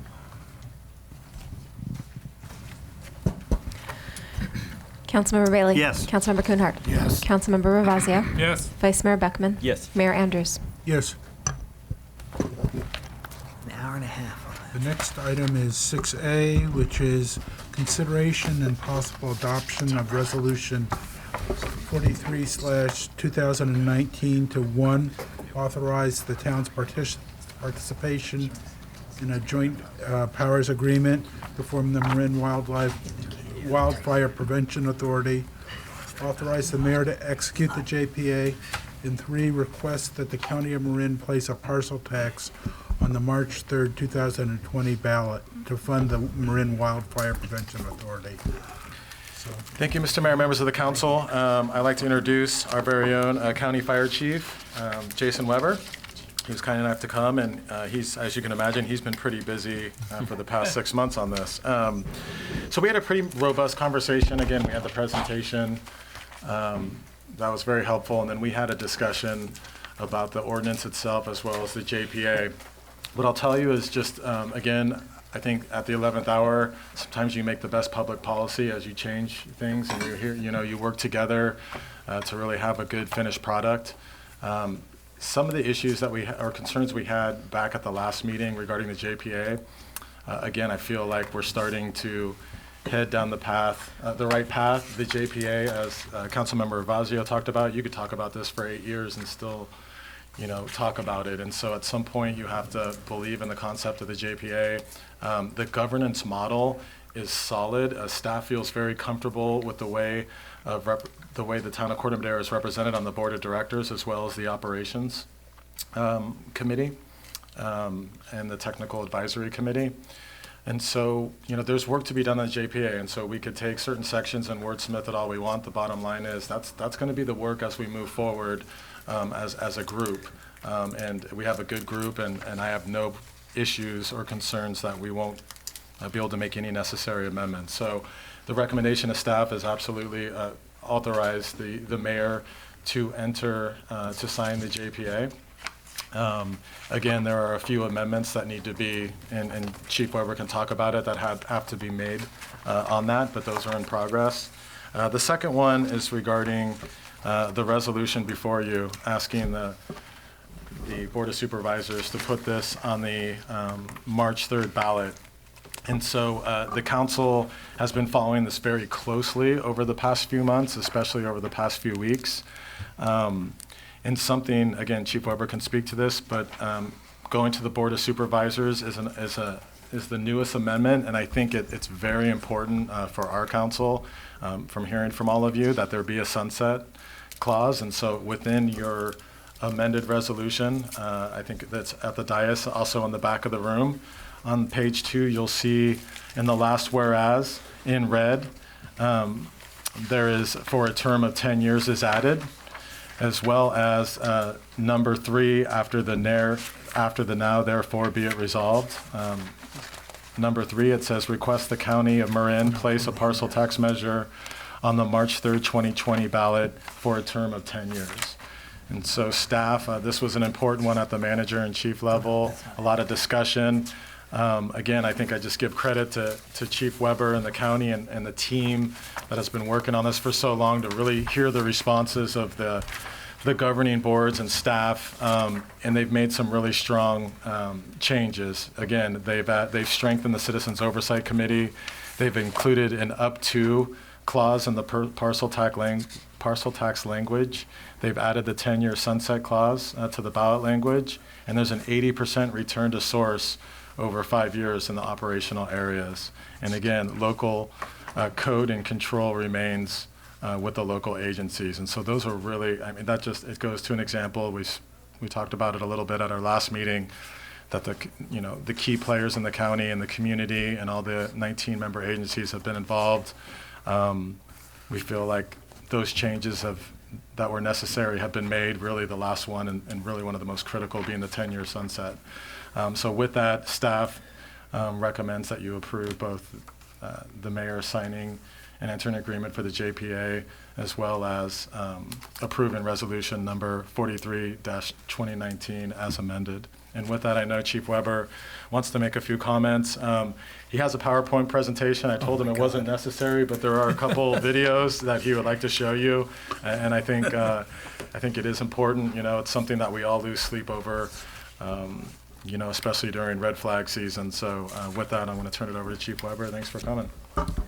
Todd, thank you. I'll try to hold up to Chief Shirt's standards here, who has been a great partner also in this process. And Todd mentioned the JPA is in its final form. It's been adopted by 10 agencies. The adjustments we're making are to the resolution associated with the ballot language. And so as we move forward, if there are logical modifications, that would be brought to the JPA board, and there is an ability to do that. But I think I would caution the tinkering of the JPA itself, because 10 agencies have already adopted, some of which can't call a special meeting before our timeline. And your council's choice on, we can zip through this, I can hit some high points, but I want to be respectful of your time this evening. But whatever you guys think. Zip. A couple of questions about the tax ordinance. Yes, sir. Okay. Agree with the sunset provision, but if you look at Section 8, last paragraph, it says, no event shall the Board of Supervisors amend this ordinance to increase the maximum amount of the special parcel tax established in Section 2. I think that should be Section 3. Okay. And that's in the JPA, correct? Section 8? Not in the JPA. This is in the actual in the ordinance itself. Ordinance for the okay. For authorizing the tax. Okay. And then in Section 3, where they describe the special parcel taxes imposed, it reads, maximum tax per year for each property type shall be adjusted to reflect any increase in the consumer price index beyond the first fiscal year the parcel tax is levied. Change in consumer price index shall be calculated from February of the immediately preceding year to February of the current year, or 1.03, whichever is less. But I thought the cap was 3%. So the I did have a conversation with Todd, and I had a conversation with the county administrator and a conversation with the county council, and this is a draft in draft form, and so that change has been provided to the county to clarify that provision, and there's some other clarifications. So the county will be revising this to put it in final form. This, unlike the JPA, this document is not currently in final form. And what is in front of you doesn't currently have the sunset. But what we're recommending is that the resolution that you adopt make clear that the 10-year term is part of your request. Okay. Very good.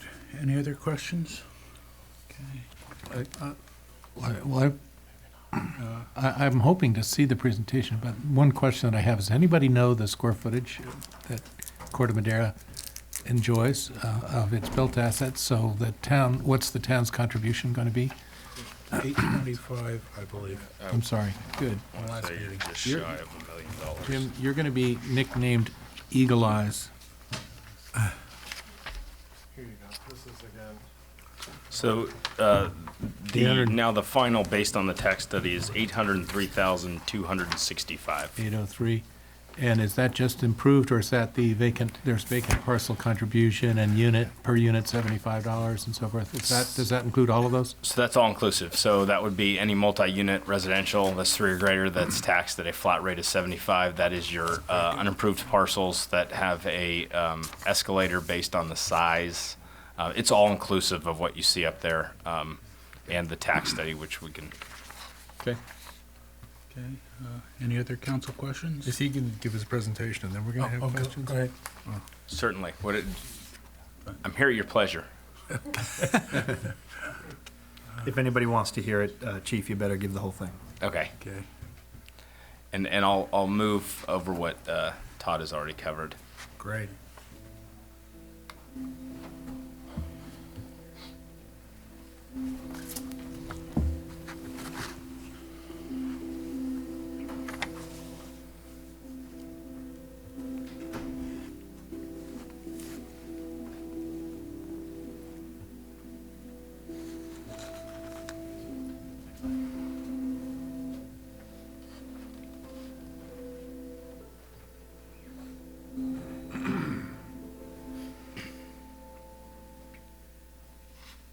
Wildfires are bigger, burn longer, cause more damage, and kill more people than ever before. During the fire siege of 2017, when our friends to the north experienced that disaster, Marin was just one ignition source away from that occurring. We have the same fuel conditions, the same weather, and the same topography that drove that fire that night. Wildfire risk is now a constant threat in California, especially in communities like Marin, with lush vegetation and development near significant areas of natural open space. Marin's natural beauty and abundant undeveloped lands are considered source fuel for a potentially devastating and fatal wildfire, similar to the ones that have ravaged Sonoma, Napa, Lake counties, and Paradise over the past few years. Many Marin neighborhoods are adjacent to wildlands because of a strong desire to live close to nature. Recent fire seasons have been longer, hotter, and among the deadliest and most destructive on record. The 260,000 residents of Marin receive fire protection and emergency response services from 19 separate cities, towns, fire districts, and a county. But there is no single agency responsible for coordinating wildfire prevention. The threat of large destructive wildfires in Marin is real. And one of the most important lessons is that a fast-moving wildfire doesn't care about jurisdictional boundaries. But a coordinated large-scale effort to improve prevention and safety can make a difference and save lives and property. In response to the need for coordinated action to reduce wildfire risk in Marin, local fire agencies and municipal governments have proposed creation of a new joint powers authority, the Marin Wildfire Prevention Authority. The new authority's mission will be to improve and oversee programs in urban wildfire detection, improved alert and warning systems, resident evacuations, vegetation management and fire hazard reduction, defensible space property evaluations, educating the public about wildfire safety, and more. This new fire prevention and mitigation program is designed to be in addition to, not in replacement of the current fire prevention efforts currently in place in our Marin communities. The program is designed to bring all of Marin neighborhoods up to a defensible space standard to minimize loss from large damaging wildfires, while also allowing flexibility to address local needs. For example, some communities have local fire issues related to the need for improved fire patrols, road widening, increasing the vegetation removal along critical evacuation routes. Some local community issues that can be addressed, for one, is improving the primary and secondary evacuation routes from your neighborhood. Many communities within Marin only have one way in and one way out. How we improve that is by removing hazardous vegetation that's located along the roadsides. A second issue to address would be improved defensible space inspection program. How that is involved is by allowing a cadre of inspectors to come into our community and to be able to consistently inspect every single property and give recommendations on how you can prepare your home to become more fire safe. Currently, no dedicated source of funding exists for wildfire prevention and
That's Christie's way of keeping me on script and not getting off into some other land. So, again, I think a lot's been covered in here about the JPA.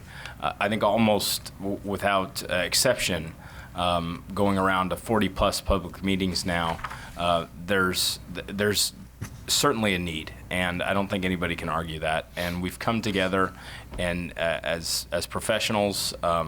And again, 40-plus public meetings, a lot of dialogue input from stakeholders to develop what we think is a sound JPA that will lead us into the future. And I think that the most recent changes, many of which were a catalyst from your council meeting several weeks ago, have been incorporated, and I think make it even stronger.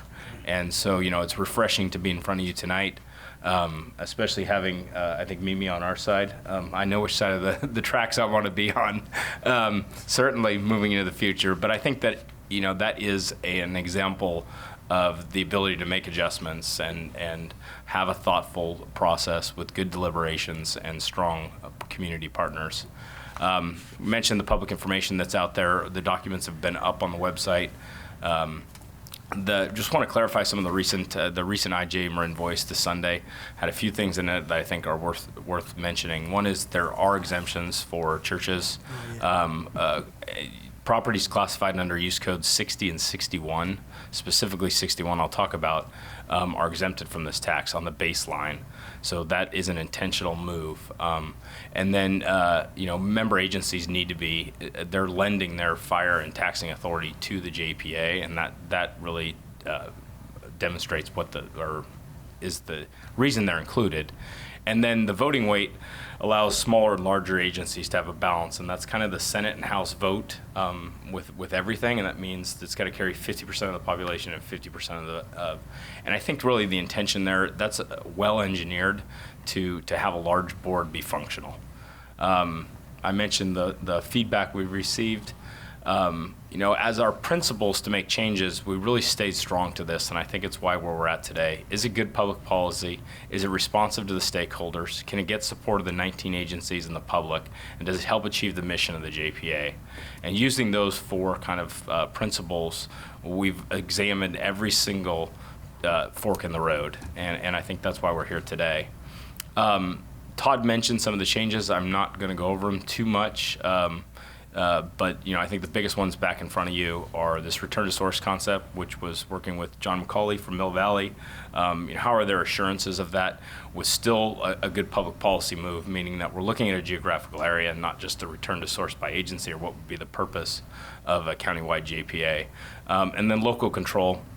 Heard that from several councils. Who maintains control of our codes? Are we passing that along? No. The JPA will serve at your pleasure in regards to codes. Chief, Yes, sir. I'm sorry, one up.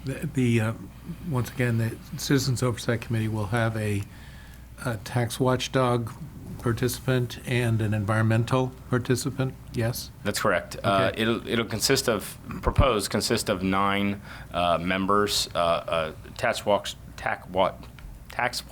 group, environmental group, 1 member from each of the 5 geographical areas, and then a nonpartisan voter group such as the Marin League of Women Voters.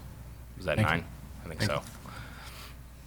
And one of the things that group is going to need to do is build bylaws. And set the number of meetings, what they're looking at. They'll have access to all the records.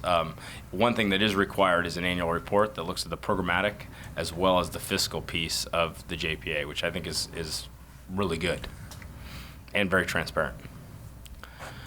We've talked about the funding sources. So, we have 3 categories: the core functions, wildfire detection, evacuation system improvement, vegetation management.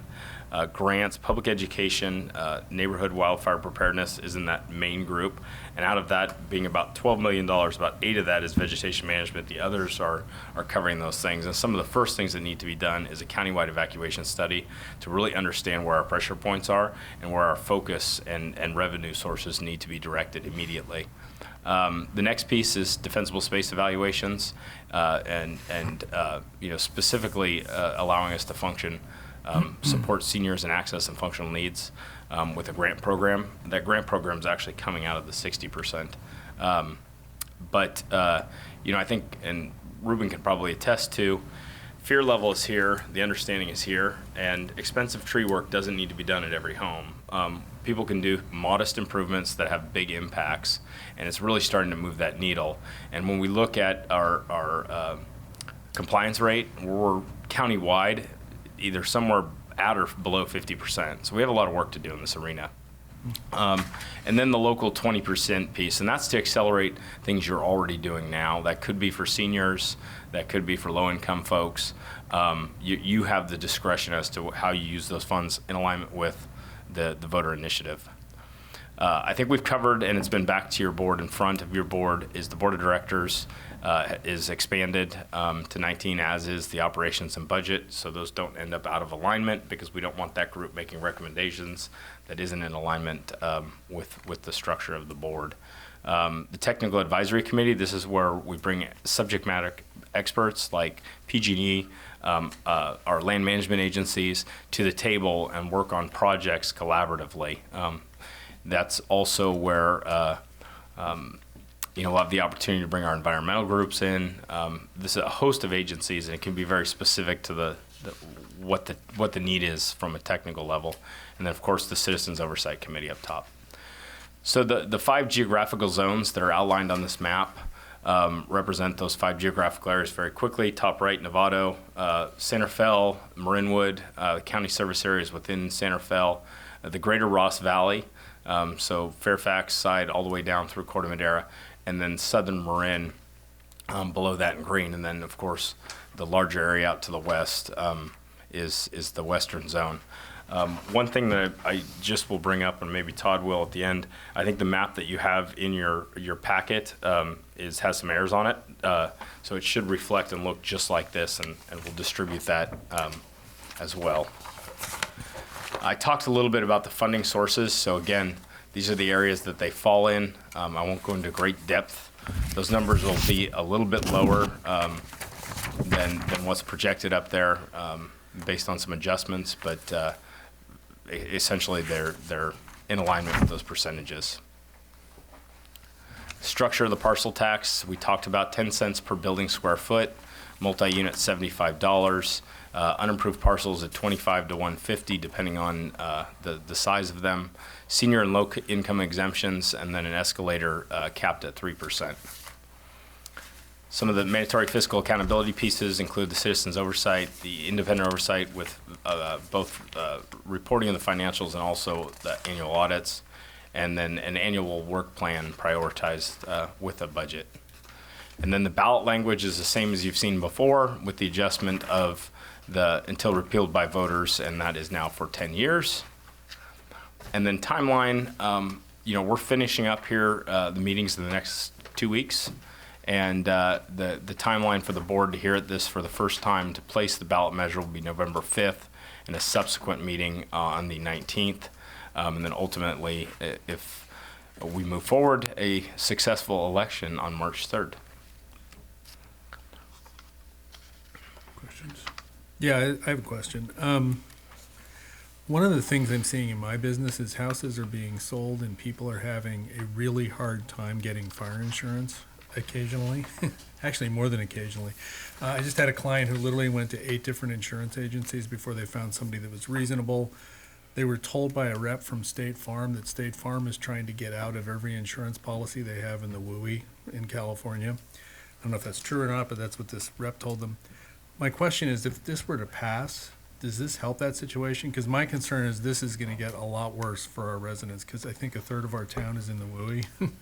And it's going to get a lot worse. Would this help that situation at all? Yeah, so the insurance companies are a bit tricky because their information is proprietary because it's their business model. So what we have seen is agencies that take favor to Firewise communities and offer reductions of 10%.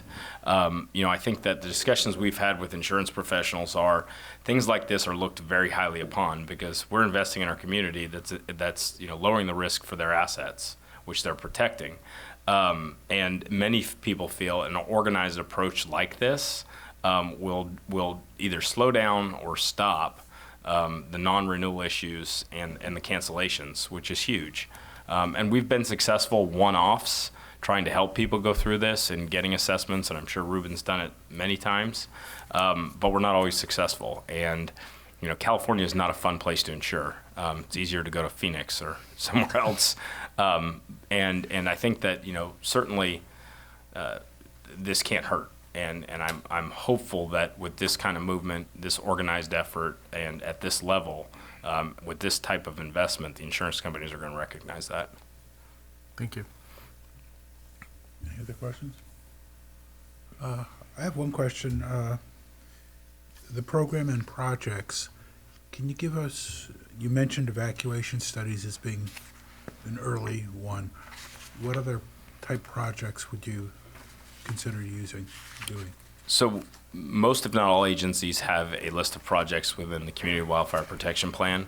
Over the next several months, we'll be working with each agency to identify and prioritize those and ensure the environmental compliance is met with them. So when we're ready to go, if we're successful, which I'm confident will be in March, that the county has offered to front the money so it could start July 1st, and we could hit the ground running with those projects. So from a planning perspective, you know, when it comes to evacuation routes, which is a priority, that plan needs to be ready to go with the contractor bids already done by July 1st. And one of the pieces we've added in language recently was the ability to return to source for the first year, knowing that everybody has projects in the queue with contractors and others, to accelerate that as the JPA builds momentum in that first year. Okay. But we should, I guess what I'd argue is, if you look at page, I guess, 50, what is it, 67 on, in the wildfire study, it was table 15. Are those an example of the type projects we'd probably be working on early on? You can click on that page, I think it, yeah. Jim, I don't have a 60-page document. What are you referring to? It's one of the studies, I think, from This is part of the 2015. CWPP. It may be available on the website, the Marin Wildfire It's your website. website, okay. And, you know, it's incumbent upon the agencies to drill down on those. So some are broader than others. And I do believe, looking at this list, this is a condensed version of the projects. There's a greater project list that exists within the CWPP, an Appendix B, and I would direct your attention to that. And we'll be working with the agency specifically. You know, one of the things we don't want to enter and tip into is the world of CEQA before we have to. So these are areas of concern and identified as such. And once they become projects, we need to be ready to work through the environmental compliance piece on it. So that will be occurring. But they're ready, they're identified.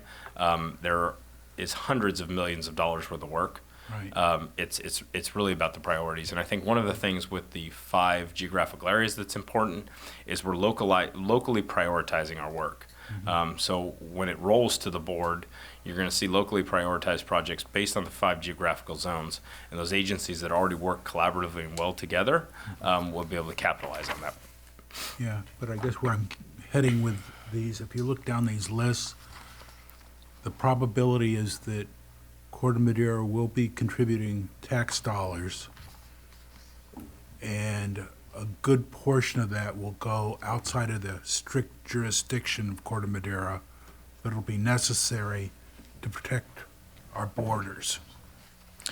Yeah, and that's the concept of a countywide approach to this, but it's also, when you look at the dollars, and out of that 60%, which is at 21 million, which is about 12 million and change, about 8 of that is vegetation management. So when you start to break it down at that level, a substantial still is delivered 100% locally. And I think the important thing to remember is this is a holistic approach. We're not going to fix it with defensible space. We're not going to fix it just with vegetation management. We're not going to fix it with just evacuation routes. It's really how we approach this holistically and the intention behind that breakdown to do that and not let one thing drive us in one direction or another, because it's really about everything. Sloan, any other comments? I'll wait till after public comment. Public comments? I have a comment. Will I be able to Get this. Before we start the time. I have several points of information for Chief Weber. Okay. So I may not have to make the comments. My name's Roy Wolford. I live at 37 Seawolf Passage in Mariner Cove. I've spoken with the local fire department and insurance agencies, and we are not in a fire. We're considered not in a fire zone. Are we exempted? Are we one of the areas in code 60 and 61? No. Why not? Mayor, I'll let you ask if you want me to go back and forth with them. So, Mr. Wolford, and your comments are always appreciated. That the protocol here, as you know, is ask all your questions, and then the chief and others will do their best to answer afterward. But that's the only way we can kind of proceed in an orderly way. Very good, thank you. Okay, the other point of information is, how are you dealing with radical, extreme vegetation management, the extreme views on not touching any area? You can't touch the vegetation, you can't trim the trees, you can't clean out the brush. And that's not only within the city, but all, as the mayor commented, the surrounding areas. So I think that needs to be addressed, that we have to do things that make sense. Here's my comment. Whoa! The council is now in favor of a parcel tax. Recall back my first comments. I knew you all knew it was coming, okay? Mariner Cove is not in a fire zone. Interestingly, the council wants the owners of properties not in a fire zone to pay for those properties that are in a fire zone or a wildfire zone. But the council is not proposing that property owners outside of a flood, an earthquake, liquefaction, and other hazardous areas pay a parcel tax to support those that are within the hazard zones, like myself, in a flood zone and in a liquefaction zone. So I think the council has to address that if you're going to enter into a JPA and look at a parcel tax, which last year you said you wanted to eliminate parcel taxes, and now this year you say you want to have a parcel tax. Okay, the council, and this is going to bite deep, Todd, don't take any offense. The council seems to be taking the same position with the Marin wildfire prevention parcel tax as they did with the PSLs. Okay, so that's the private sewer laterals. That is to say, Sanitary District 2 can replace at no cost to some property owners the old sewer laterals, while others must pay up to $15,000 plus to replace their sewer laterals. The Town Council and Sanitary District 2 Board calls this, we can be more generous to some owners than others. To me, this is very clear-cut case of not treating people, i.e. property owners, equally and fairly. So the other thing I would like to do is, when this is called back, this issue is called back, I'd like each of the council members to be polled to see if they're property owners. If they're not property owners, I don't think it's fair that they have a discussion and a vote in this issue, because the tax is going to bite the taxpayers, but not bite those that don't pay the property taxes. Thank you. Okay. Anyone else? Thank you. Yeah, good evening. Hello, Todd. My name is Ron Arliss. I was on the city council for 20 years and had the opportunity to work with Todd when he was in his other life. I was also on the 2018-2019 grand jury, which issued the fire report. Subsequent to that fire report, a bunch of us got together and said, this is too important to the county. Let's form a citizens nonpartisan group called Citizens for Wildfire Preparedness and proceed to negotiate on behalf of citizens with the professionals and with the administrators. So Chief Weber and Christie and Ruben and all that were kind enough to sit down, and Chief Tyler with us, along with Matthew Heimel, and we were the ones who were pushing for a very strong Citizens Oversight Committee. We have gotten assurances from County Council that things that we believe are important for a strong and viable Citizens Advisory Committee, Oversight Committee, will be done in the bylaws. So based on that, we decided also to back the 10-year sunset, and Mimi Willard from COST is here. She led the charge, but our group, CWP, has been very supportive of that and feel that's important. I'm going to take a moment to address this man's comments here. On the grand jury, we looked at this holistically. You cannot, fire knows no boundaries. You cannot separate those who are in the WUI from those who are not. I live in Hillview. I am going to flood long before I'm going to burn. But you know what? If there's a fire, it's going to affect my water resources, it's going to affect my schools, it's going to affect my police and safety. So you're either a member of the community and you commit to the community, or you need to go off the grid someplace else. Secondly, I disagree. I know where Mariners Cove is, but I do know that those who voted and are in the watershed, we ran into that issue of, oh, I live on a mountain, I'm not going to flood. Why should I pay the flood tax? And the answer is simple as, fine, you don't want to pay that? I'm not going to pay a fire tax. You can burn, because I'm not going to burn. That is just absolutely nonsense, and that really, really bugs me when I hear people want to carve out my little space. We're in this together, and either we, as Ben Franklin said, either we all hang together, or in this case, all work together, or we're all going to burn separately. And I strongly urge the 5 of you to vote for this, because all of us are going to benefit from this. Thank you.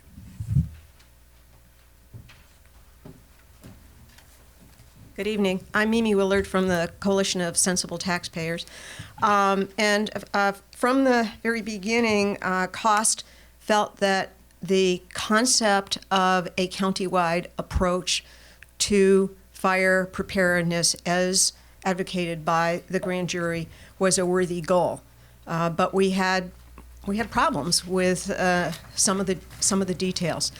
I think Corte Madera deserves a lot of credit by going first and raising a number of issues that needed discussion. And I think that helped set a pathway forward. There have been a number of adjustments.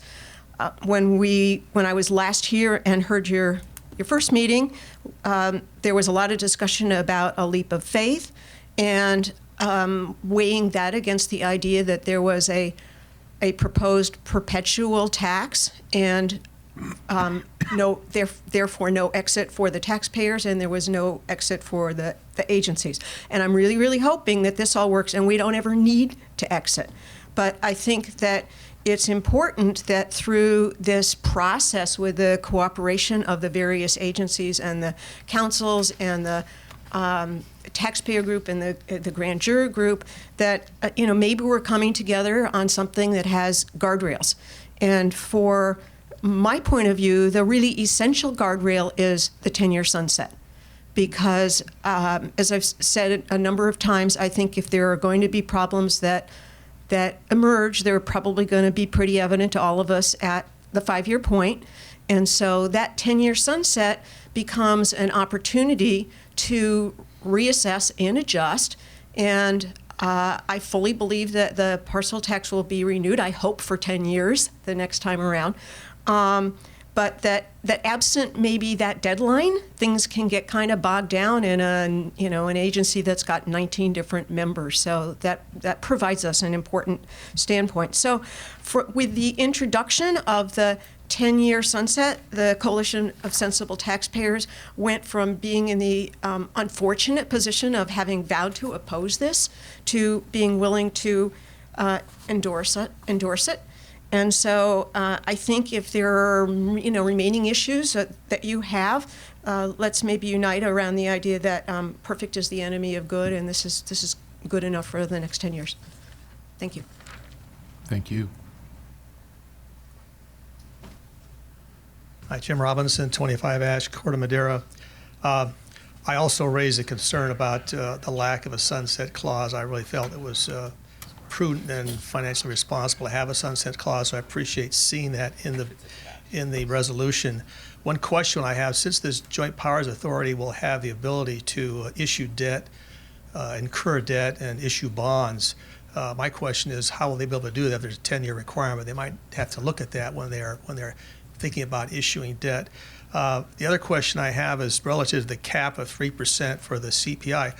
What if the CPI is 1% or 2%? The last 20 years, I mentioned before, it's only been 5%. It's hovered around 3%, but what if it's less? Are we going to just automatically increase this assessment on properties, both commercial and residential, regardless of what the actual CPI might by the years? That's one question.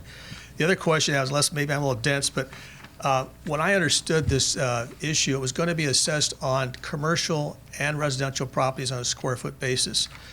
This chart shows each community and also population. So my question is, has somebody calculated the total square footage of every residential property and every commercial property, and where is that number? And what is the number for the town of Corte Madera, and how does that correspond to the amount of revenue that we're generating, the amount of revenue we're going to receive to help solve this issue of needing some fire assistance throughout the county? I am intrigued by the Tiburon's experience of sort of going on their own. I think that there's some merit to that. The last question I have was... Fire District, Tiburon Fire District. Right. Well, it's still an agency. Town. It's not the town. The other question I had was relative to the July report that the town sent to the grand jury in response to their request regarding this wildfire preparedness. The town mentions that they are appropriating, I assume, $825,000 for extraordinary measures in preparation as a community. Over $845,000 has been designated for disaster and wildfire preparedness on an annual basis. My question is, have any of those funds been expended? They might have answered that at the last meeting. And what will be the use and purpose of these funds in perpetuity if this measure does pass? Those are my questions. Thank you. I'm sorry, Mr. Mayor, may I ask a question? Jim, before you go, on balance, though, are you for it or against it? On balance, I'm for it, but I'm not in favor of a joint powers authority. I still stand firm on that opinion that creating another agency, I am concerned about another agency that may have substantial debt relative to whoever might be performing these services. If we're contracting this out, or we're using non-public safety individuals to do some of the actual activities and enforcement as other agencies have done, that's my primary concern. Because I think when you have one agency with one purpose and one single source of revenue, they don't have to compete with other resources. So sometimes they're not as efficient. They may be effective, but they're not always efficient as they should be. And I would say that from my own experience, I could be, as I mentioned last time, guilty as charged as well. So does that answer your question?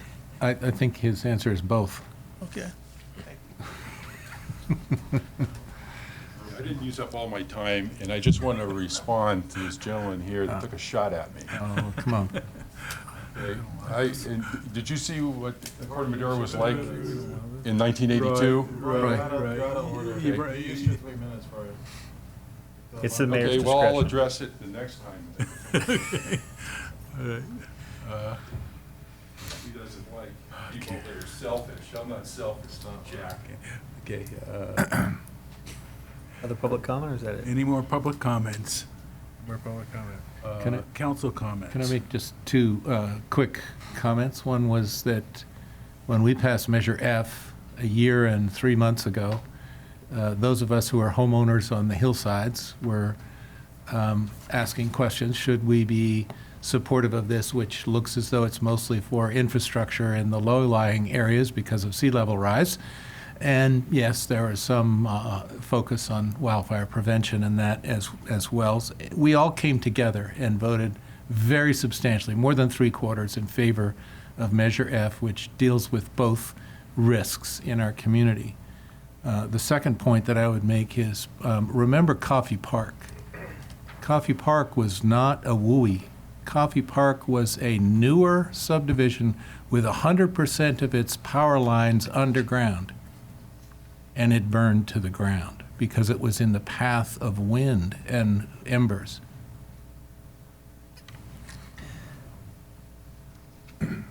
Jim, may I ask you a question? Yes. Chief Weber, by the way, sir. thank you for condescending to come down here to our beautiful town and talk to us tonight. We appreciate all your work and everybody. Ruben, you guys are fantastic. So can you update us on where politically we are in this thing? Because when I last when we last discussed this, there was sort of a general anti-thing going on in Southern Marin, and Novato and San Rafael were 100% in, and Central Marin was kind of waffling around. I know since then a bunch of jurisdictions have full stop signed on. Tiburon, full stop, they're out. Are there other people still in the balance, or is that where we are? So, as I mentioned, I think you were the catalyst of discussion. And in a very short time frame, 24 hours, I think that we made modifications that I think made a better program. And subsequently, I think work with our partners here in the group tonight regarding the sunset and the discussions at San Anselmo, followed by Ross, I think further strengthened the unity.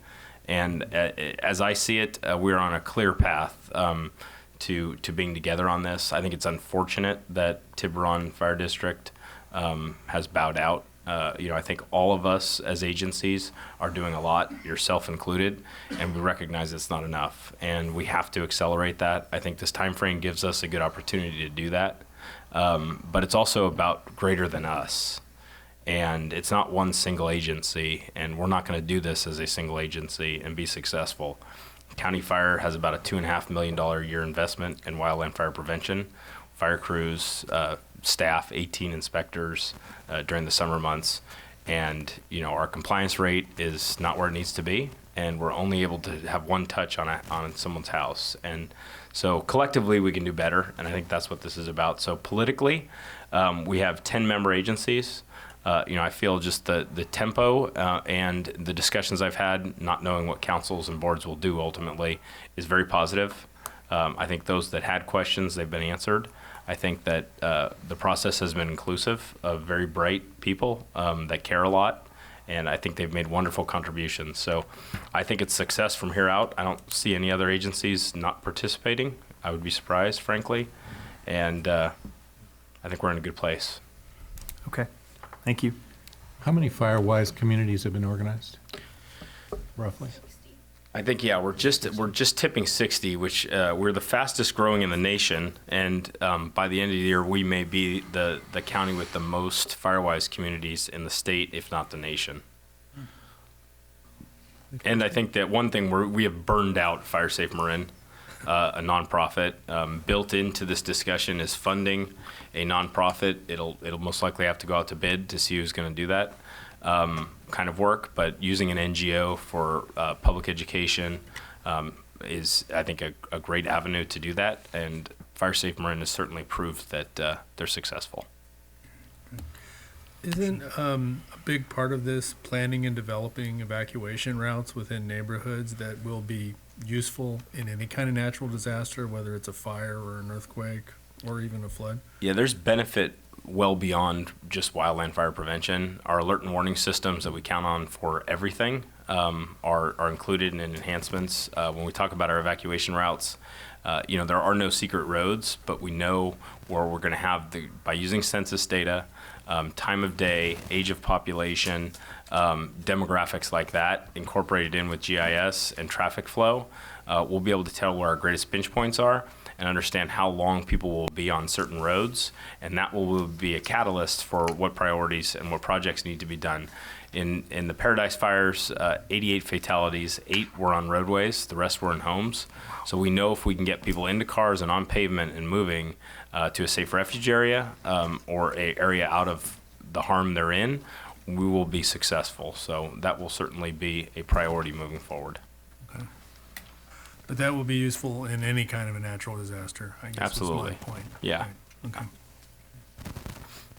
Good. So, in terms of my comments,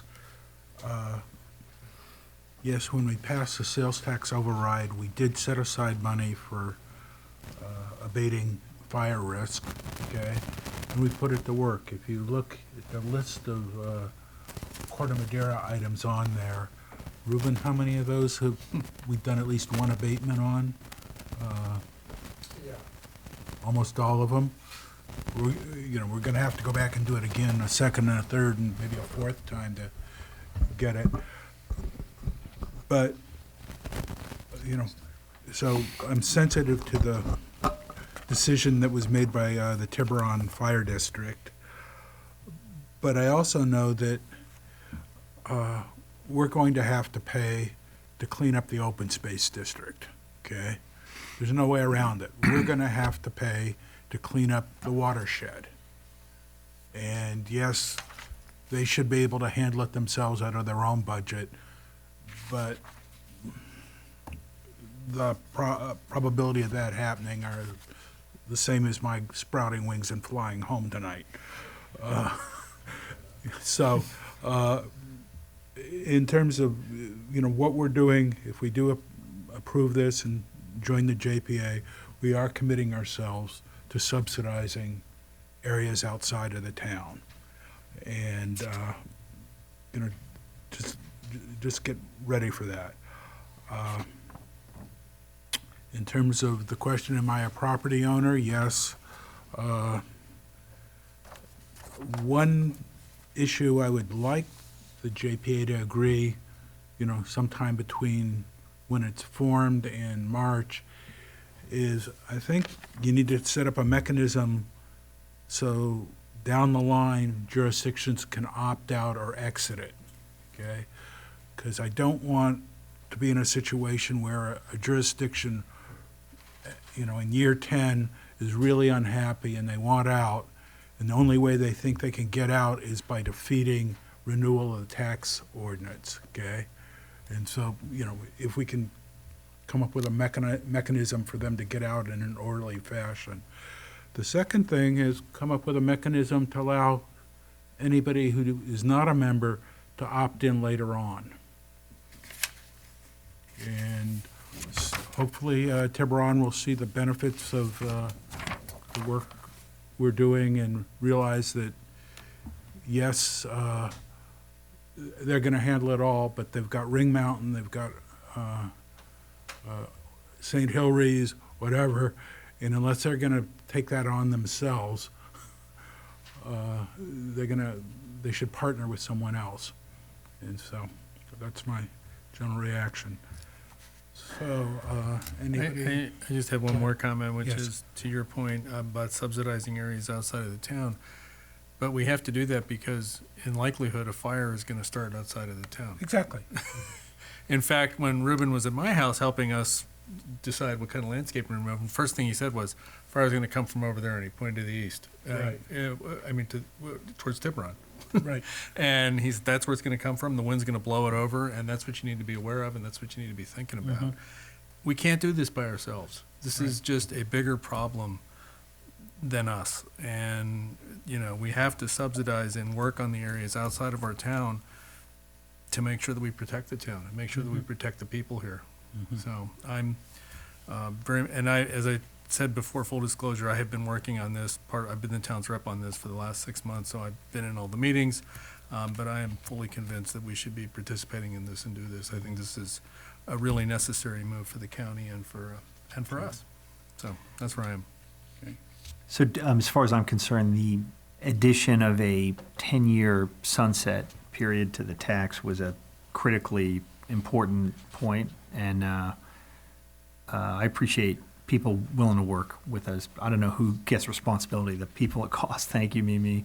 Our grand jury people, thank you. Jason, I don't know. I mean, somehow there was some collection of people doing the right thing, and luckily, and also surprisingly, nobody's taking credit for this kind of great result. It's all just sort of like a teamwork thing. It's an unusual governmental event. I, always remain cautious and apprehensive about government and about taxes, and yet this is one of those things that feels like the right thing to do. I believe on a personal level, as I'm sure we all do, that we have a responsibility, like I tell my own children, not just to care for ourselves, but the people around us.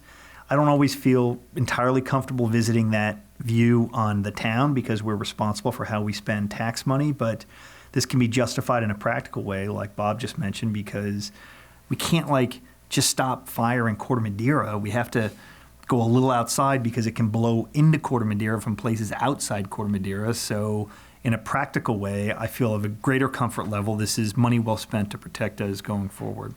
I feel like just listening to the tone of this conversation, we're all in the same place here. We can keep talking about it, but it feels a little superfluous. Should we just vote and move on?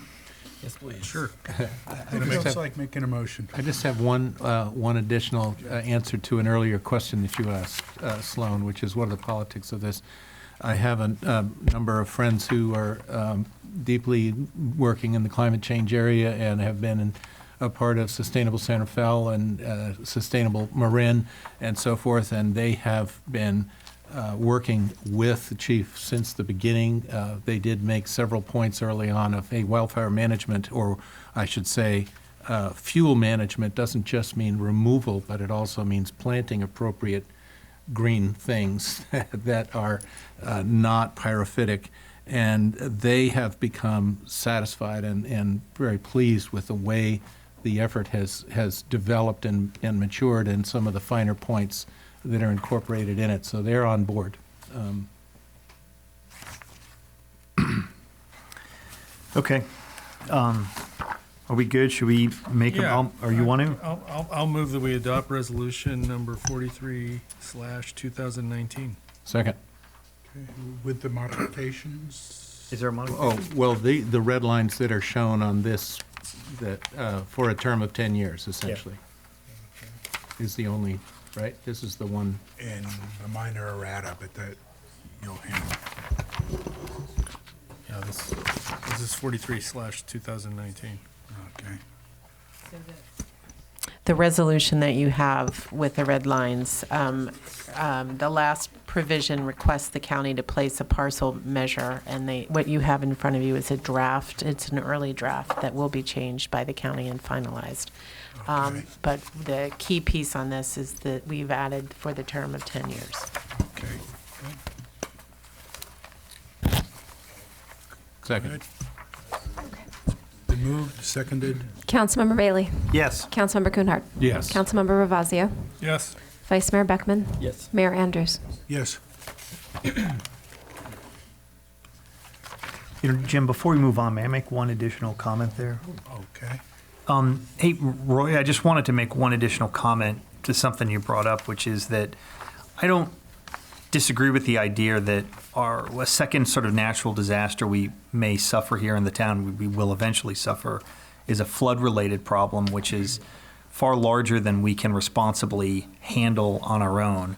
And I know that was meant rhetorically to say maybe we're going a little far afield with the fire district thing, but it's my own sense that the converse of it is the point. That in other words, I think we should, as a larger community, not just Corte Madera, should be helping the Corte Maderas of the world prevent things like the flood, because there are people that we have to, and it's not realistic. We have our county meetings, as all five of us have been to, not county, Marin County Council, the mayors and council members. We have these climate change meetings, and we've had a presentation about what other localities in the world have done that are suffer these potential catastrophic flooding problems with giant berms and raising all the structures up on stilts and having truly ginormous floodgates in like Copenhagen places and so on and so forth. And, it's a long-winded way of saying that please understand that those concerns do not fall on deaf ears and that we think about them all the time. And we have our Climate Adaptation Committee, which is working, I would say, the majority of its time on the issue of sea level rise and recession of certain lands that are drying. And if it will help us get funding to deal with soil subsidence by calling it sea level rise, go for it. There we go. So, anyway, I guess the next. Thank you all very much. Okay. Thank you, Jason. Thank you. Good luck. Don't feel any pressure. Just remember, we're all counting on you. And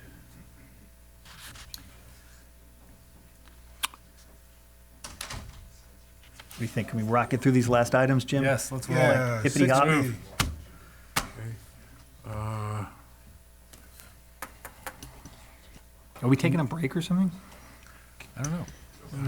Your town manager is recusing himself Oh, from this 6B. next Got item. it. Okay. Can you do it in 5 minutes or less? I can do it very quickly. So As you recall, at your last meeting, we're on item 6B. This is the possible second reading on an amendment to your town manager contract. As you recall, at your last meeting, this item was discussed as a matter of town policy. These types of matters come forward for essentially 2 readings before they are finally approved. And due to a Brown Act requirement, this item cannot go on your consent calendar, and I do need to do an oral summary of the terms that would change in his contract. So I'm going to go ahead and summarize those. Last meeting. I did it at the last meeting, but the Brown Act requires that it be done at the meeting where final approval take place. And so since you have a policy of doing this at 2 meetings, it needs to happen today. So I'm going to go ahead and just quickly summarize the changes, and then I'm happy to answer any questions. Currently, your town manager contract, it has been ongoing for 3 years and currently expires on September 1st of 2021. The proposed amendment would extend that contract through December 31st of 2026. In addition, the town manager, under the proposed amendment, the town manager would receive an increase of $11,400 annually, which is approximately a 5.2% increase in his salary. That would take effect retroactively back to September 1st of 2019, which is the anniversary date of your town manager's employment as the town manager. Additionally, the amendment would establish a periodic compensation review under the current contract. There is no process for determining whether to increase the town manager's salary, and in fact, the town manager's salary has remained at the same place in the last 3 years. The new contract will require the town council to consider and review the town manager's salary and benefits at least every 2 years. Additionally, the contract clarifies the timing for the town manager's annual performance review and evaluation process, which is to begin in September or October of each year with the goal of being completed by December. The current contract has a process for the town council to consider whether to provide the town manager with a discretionary bonus after his annual performance review. The current contract makes clear that the discretionary bonus would be considered only in those years where the town manager is not going to be receiving an increase in his base salary.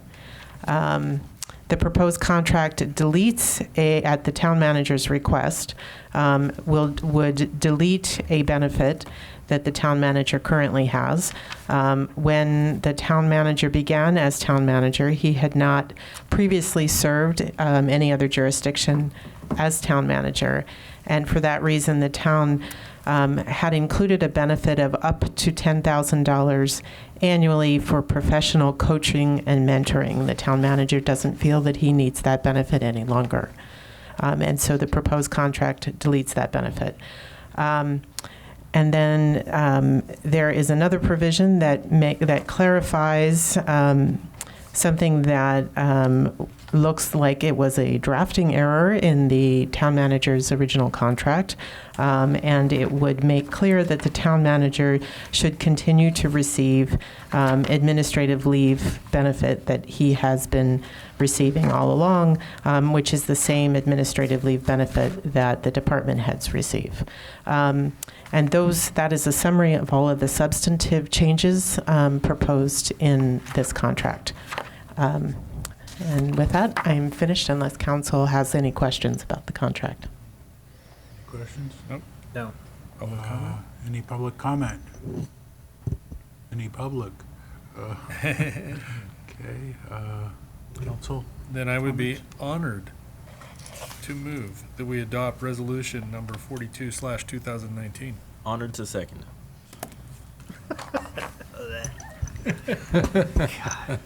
Councilmember Bailey? Yes. Councilmember Kuhnhart? Yes. Councilmember Ravazio? Yes. Vice Mayor Beckman? Yes. Mayor Andrews? Yes. Okay. Next. Now, should we go on, or? Can come in, right? Yes. We've already adjourned, sorry. The dog park in your yard. What? Okay. All right, okay. 6C, consideration, possible action, approving revisions to mid-management employee memorandum of understanding. Thank you, Mr. Mayor, members of the council. This is a follow-up from our closed session on labor negotiations regarding the mid-managers. Some cleanup language to their MOU resolution. Specifically, it had to do with the Kids Club program back that we eliminated last year. Historically, as a past practice, the town has subsidized that program for staff. And it's something that we stopped doing with the program. We basically moved all personnel and service to 3 other similar programs within the Twin Cities jurisdiction. Again, that program, we had an $83,000 deficit. To continue with the past practice, we did support our staff with giving them a discounted rate with those programs. And so there was a subsidy. We took that issue to the Park and Rec Commission to evaluate and provide a recommendation to council. That recommendation was to provide a discount for that service. And then from that, we started having meet and confer discussions with the labor group about this benefit. As we engage the labor group, we have 2 other benefits that are similar. They're $500 they're $500 reimbursements per employee for gym memberships, and we also allow a $500 reimbursement for public transit for commuting. And so with this, we started a discussion of, well, would it make sense to add a $500 subsidy reimbursement for childcare or park and rec programs? As we started to have this discussion with the mid-managers, they really couldn't agree on that. You know, some of them commute, some of them live in town, some of them have kids, some of them don't. As we started to have this discussion, we started to vet with this before you today, and it's to have a wellness type of program, commuting program, and to basically take all 3 of those sections and merge them into one, and allow them to have, you have up to $1,500 for childcare, for park and rec services, for commuting, or for a combination thereof. And so it seemed like a nice middle ground. I think it's a good option for recruitment and retention of our staff, and it really meets the needs of all employees. So before you today, you'll see you'll see that section. It's section 26. It's on page 2 of your staff report. It's the health and wellness reimbursement and commuting incentive. Again, instead of giving 3 separate $500 reimbursements, we give up to $1,500 per year to an employee in any of those 3 areas, in any combination thereof. The other section, section 15, was cleanup language. We have, historically, we have had, our employees have worked 5 8-hour shifts a week. And then now some of our employees are allowed to work a 9/80 schedule, so those are 9-hour days. So your last days of the pay period would be an 8-hour day. And then you have every other, as an example, every other Friday off. And it just allows those to have, every other weekend you get 3 days off. And so, and we also have some employees on 10-hour increments. The issue for us, we're accruing holiday time by hours. So if you were working a modified day and you wanted to use a holiday, you would get 8 hours of holiday, but you would have to use an hour of vacation or 2 hours of vacation. So what this does, it takes away hours, it's days. And again, it's not a cost to the town, it's an accounting change. And section 27 is mobile technology and expense allowance. This allows up to $60 allowance per month should you be on call and use your personal cell phone for town use. And so right now we have a lot of mid-managers or engineers and others that are on call and they're using their personal phone. We give the option to assign them a cell phone, or to, in this case, we would also allow them to use their personal phone, and again, they get reimbursed up to $60 a month, and so they have the option. Is it 60 or 600? $60 a month. Okay. It would, theoretically, it would be $720 a year. $720 a year. Again, this is a standard. This is one of those where, you know, it's the catch-22, a personal phone, using it for work-related purposes. It could be subpoenaed and used. You would have to give that up, or you could carry two cell phones around. And so that's the option for our employees. And this is something we've been talking about. We've been planning on making this amendment. The time's now. And so I think, again, this is a good added change, and it's something that the town should be supporting amongst their staff. The fiscal impact really is the reimbursement of the expenses, adding the $500 reimbursement for the childcare. It's a $9,500 expense to the town budget.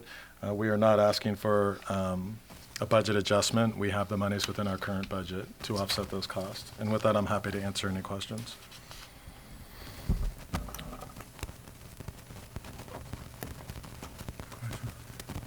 I'd just like to note that the staff report for mobile technology says 600, so. That's within 10 people. Okay, So $60 a person. all right. Good enough. So, anyone want to make a motion, or? Public comment. Public comment. Okay, no public. I will move that we adopt resolution number 41, 2019. Second.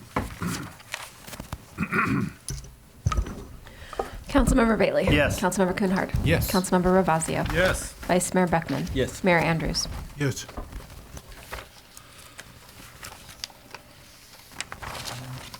And managers' reports. Thank you, Mr. Mayor, members of the council. I have a couple comments and updates, and I want to turn it over to Adam to provide a quick update regarding something that he's working on as well. You have seen via email, and I've talked to each one of you individually, as well as sent out an update regarding personnel in the Park and Rec Department, as well as Public Works, of changes going on with our staff. On the Public Works side, Peter Brown is enjoying a vacation in Italy right now, and he'll be back in 2 weeks. And so if anyone would like to reach out and check in on him, he's expecting that. As a transition, RJ Suko, he is our senior engineer. He is also our town engineer. RJ came to us from the County of Marin, 10 years experience. He's really the architect of our capital improvement projects plan as it relates actually to our streets and roads and infrastructure. He was a key player in that infrastructure. I've named him our interim Public Works Director. I'm excited to see him take it to the next step and next level. He'll be working with the boards and commissions as well as council as we move forward. Behind him, we will look at filling in an associate engineer. We've done a work plan assessment over the next 2 years because we really don't want to slow down. And our assessment is that we'll continue to be able to move forward as planned. On the climate adaptation side, we'll have some discussions with council moving forward, some possible staff changes, as well as using possible consultants to help us. But our intent is to move as fast as possible. It's a priority for us. On the Parks and Rec side, we brought in Dave Wilkinson. He was as you remember, he was the retired Park and Rec director with Larkspur. He helped Mario and the team for 6 months to help train them up and help them earlier last year. So he's going to help us with the transition as well as work with the Park and Rec Commission. They're going to have a working group to help us evaluate the traits that we're looking for in a director, to start a recruitment process, as well as work with the city of Larkspur on opportunities of a transition and possibly sharing services and all the way up to a consolidation. And so everything is on the table. It's exciting. The commission is really excited. And so we're going to see where that recommendation and where that group takes us. Rebecca is also assisting the Park and Rec side from an administrative standpoint. As you know, she's our town clerk, and she's also the assistant to the town manager. Her last 2 performance evaluations have been outstanding, and I really think the world of her, and I think you guys do as well. But she's a key cog in our system, and a recommendation that's coming forward, because this is really how I'm using her. I'm going to come back at an upcoming meeting and recommend that she be elevated to town clerk and assistant manager, not assistant to assistant manager. So she's deserving. Her evaluations have been outstanding, and it's time she be recognized for that work. So that'll be coming to you at the next meeting. So that's what I have on the personnel side. I just have a couple key, as you know, HDL does a lot of our market analysis, economic development review, and evaluations of, of opportunities, weak points within the town with sales tax and revenue, and opportunities for revenue.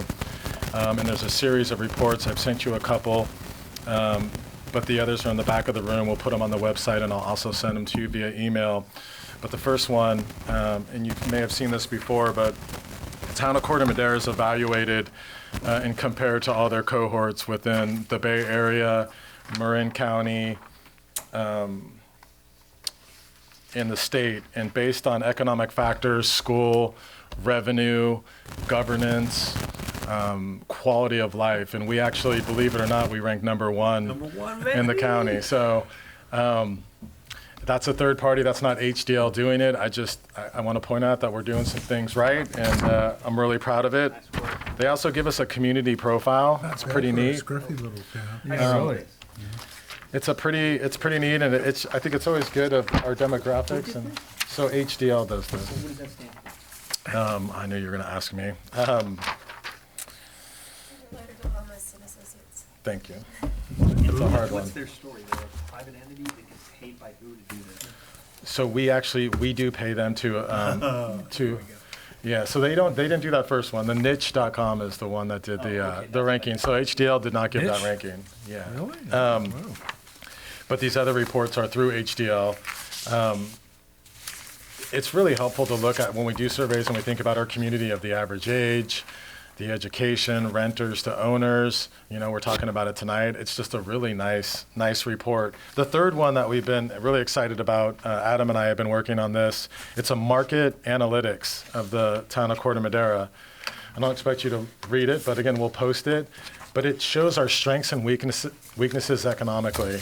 And we talk about, auto dealerships to, the changing times 10 years from now, hotels, our strengths and weaknesses. It also shows, based on Marin County, who's coming into our town and opportunities, that we may have for future development, as well as commercial businesses coming in. And so this is something Mace Ridge and Town Center do as well, but it's something we've been sharing with them actually at the higher levels of going, hey, here's this report, you guys can have it, and it helps them. They're looking at some really interesting economic opportunities for our town. So really excited. And the last one is our sales tax revenue. It's been very positive. Again, we'll post this on the website. We had $1.9 million in additional sales tax revenue this last year.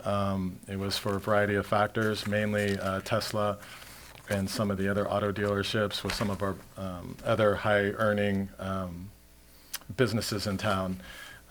We estimated the Measure F monies to be in the 3.2 to 3.5 million range. They're going to probably land closer to 4.5 million. And so economically, right now, the projections through HDL project us to continue with that trend, actually about a year later than a lot of others, through 2021. And so, again, it's something we're going to be smart with our monies. We're doing a good job, but again, we have to prepare for the bad times. So anyway, this is nice. I feel like in the past, we've been a little bit in the blind. and we've been reactive. And I really feel like we can see things eyes wide open, and we can look a decade out and really evaluate and attack things. So as we've been talking about with climate change and the climate adaptation plan, I feel like we're doing the same thing financially. It's really exciting. And so I just wanted to bring those to your attention. And with that, I'm going to turn it over to Adam real quick. Yes, I think so. I'll try to make this quick, but I just wanted to update you on a project that you'll be hearing some more about in the near future. Really this relates to a resolution that the town council passed in May authorizing staff to apply jointly with other Marin County jurisdictions, and there's about 10 other jurisdictions for SB2 funds, which are just basically non-competitive grant funds for streamlining activities and other things. But it's the one that I wanted to focus on was the creation of this toolkit with other Marin County jurisdictions for multifamily housing design standards. And this is really in response to a lot of the state legislation that's coming down this year and the past years, and we expect to continue in the future, that is going to sort of an essentially like a by right model, where if a housing project meets objective standards, such as meets density and height and all those things, then it has to be approved by the town. And so in a sense, it's being proactive about making sure we have as good quality objective standards, and other jurisdictions are doing this too, as possible, in anticipation of applications being submitted to the town under these state law provisions. So we are about to launch into this. I felt it was a good idea to, as our consultants, there has been a consultant that's been hired, Opticos Design. I forget their full name, but they're out of the East Bay. They're going to be a consultant to all of the 10 jurisdictions, actually 11, including Corte Madera, throughout the county, that are working on this jointly. I think it's a pretty ambitious, innovative sort of model to combine efforts in sort of creating this toolkit. We're calling it a toolkit. It's really going to be a book at the end of the day that we can use. And as part of that, I'm putting together a technical advisory working group, which so far we're going to have a kickoff meeting next week. I think it would be great to have a technical advisor from the council as well, and we could talk to you offline about that, or talk to you further about that. But to this point, it's made up of a member of the Planning Commission, Phyllis Metcalf. We have a former Planning Commissioner and somebody from the development community, Dan McCadden, who we have a planner who's the supervising planner for the city of Santa Rosa, but is a Corte Madera resident, Bill Rose. Patty Stolier, who is, as a resident, I think just went through an interesting example of living next to, in her condominium association, going through the development of the enclave next door. To that, and that experience I think could be useful. And then as well, Rich Perlstein, as a local architect, who is familiar with sort of the types of issues that people are concerned with in all of our residential neighborhoods, and whether it's multifamily or single family.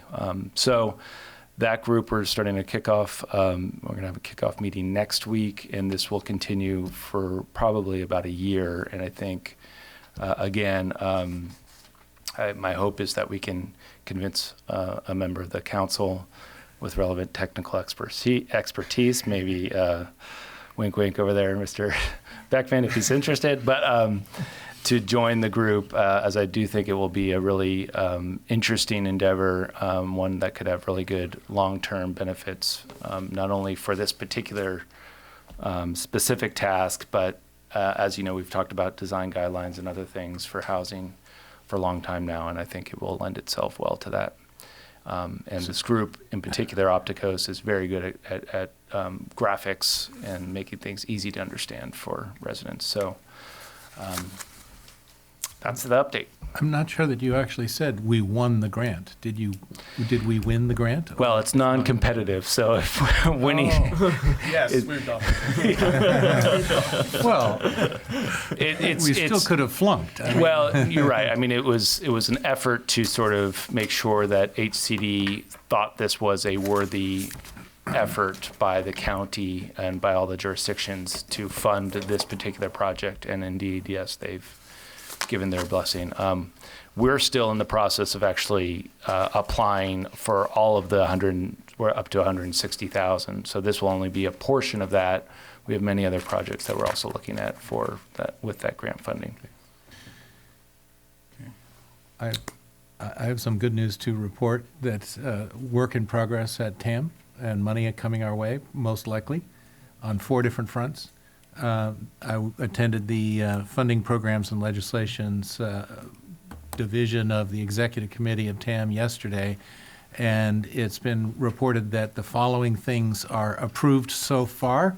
The checks are not written yet, and the final vote is not taken yet, but this is the final technical level go-ahead with all of the departments of Public Works and so forth. Number 1, the Hart Street Bike Path. This is a little connector from the Larkspur Corte Madera Class 1 bike path down in towards Neil Cummins School. $400,000 coming our way. Wait, David, where's Hart Street? Hart Street is a little tiny 1-block long connector from the Larkspur Corte Madera path. I know where it is. Sorry, go ahead. Into Palm, the lower Palm area. Okay, thank you.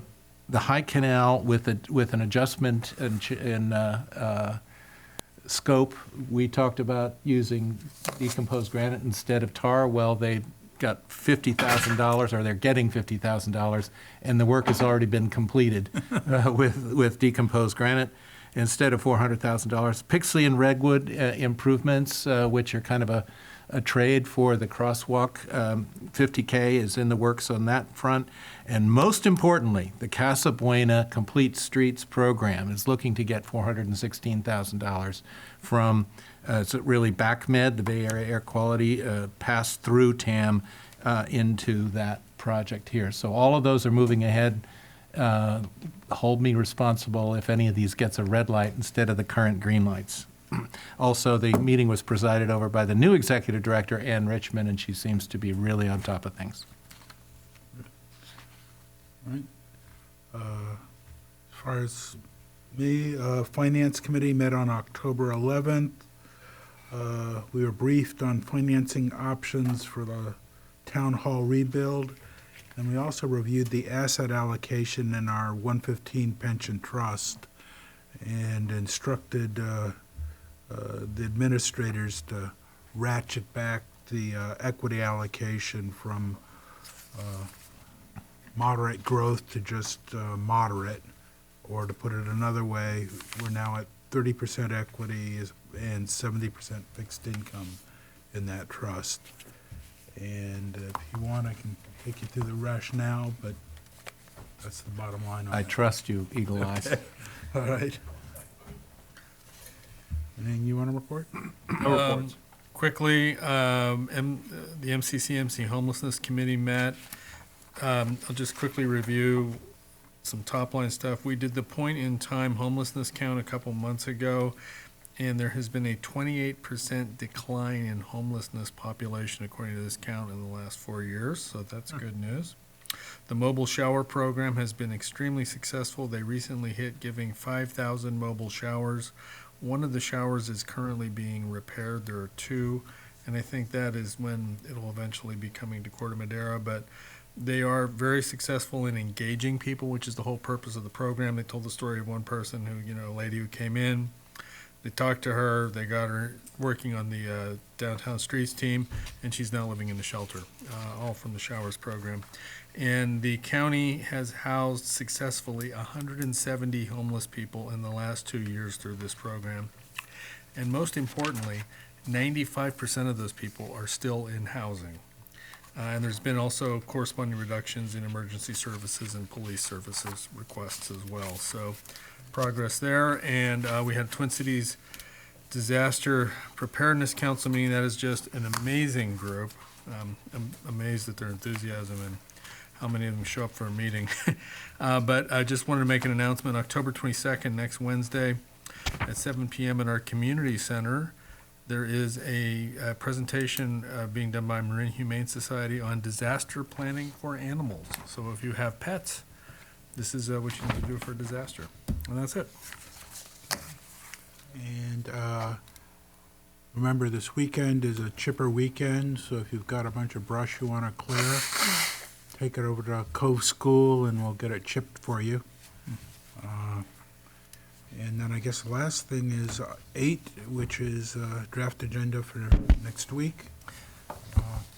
You know, I do have just something you said tonight, that if we can, given the success that our towns had with a couple of the consolidations like fire and police and whatnot, maybe we should agendize kind of forthwith whether we as a council have the will to try to fast track a consolidation of parks and rec and so forth.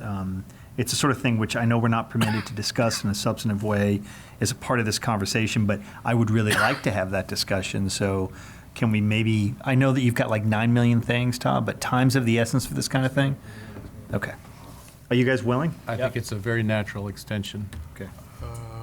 I know, is Larkspur still interested in a joint meeting sometime?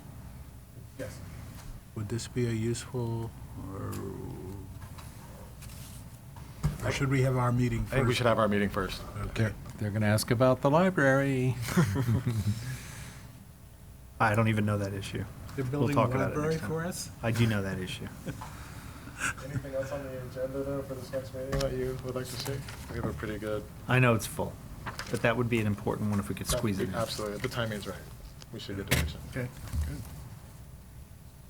Okay, so I guess we're adjourned. Boom. Thank you.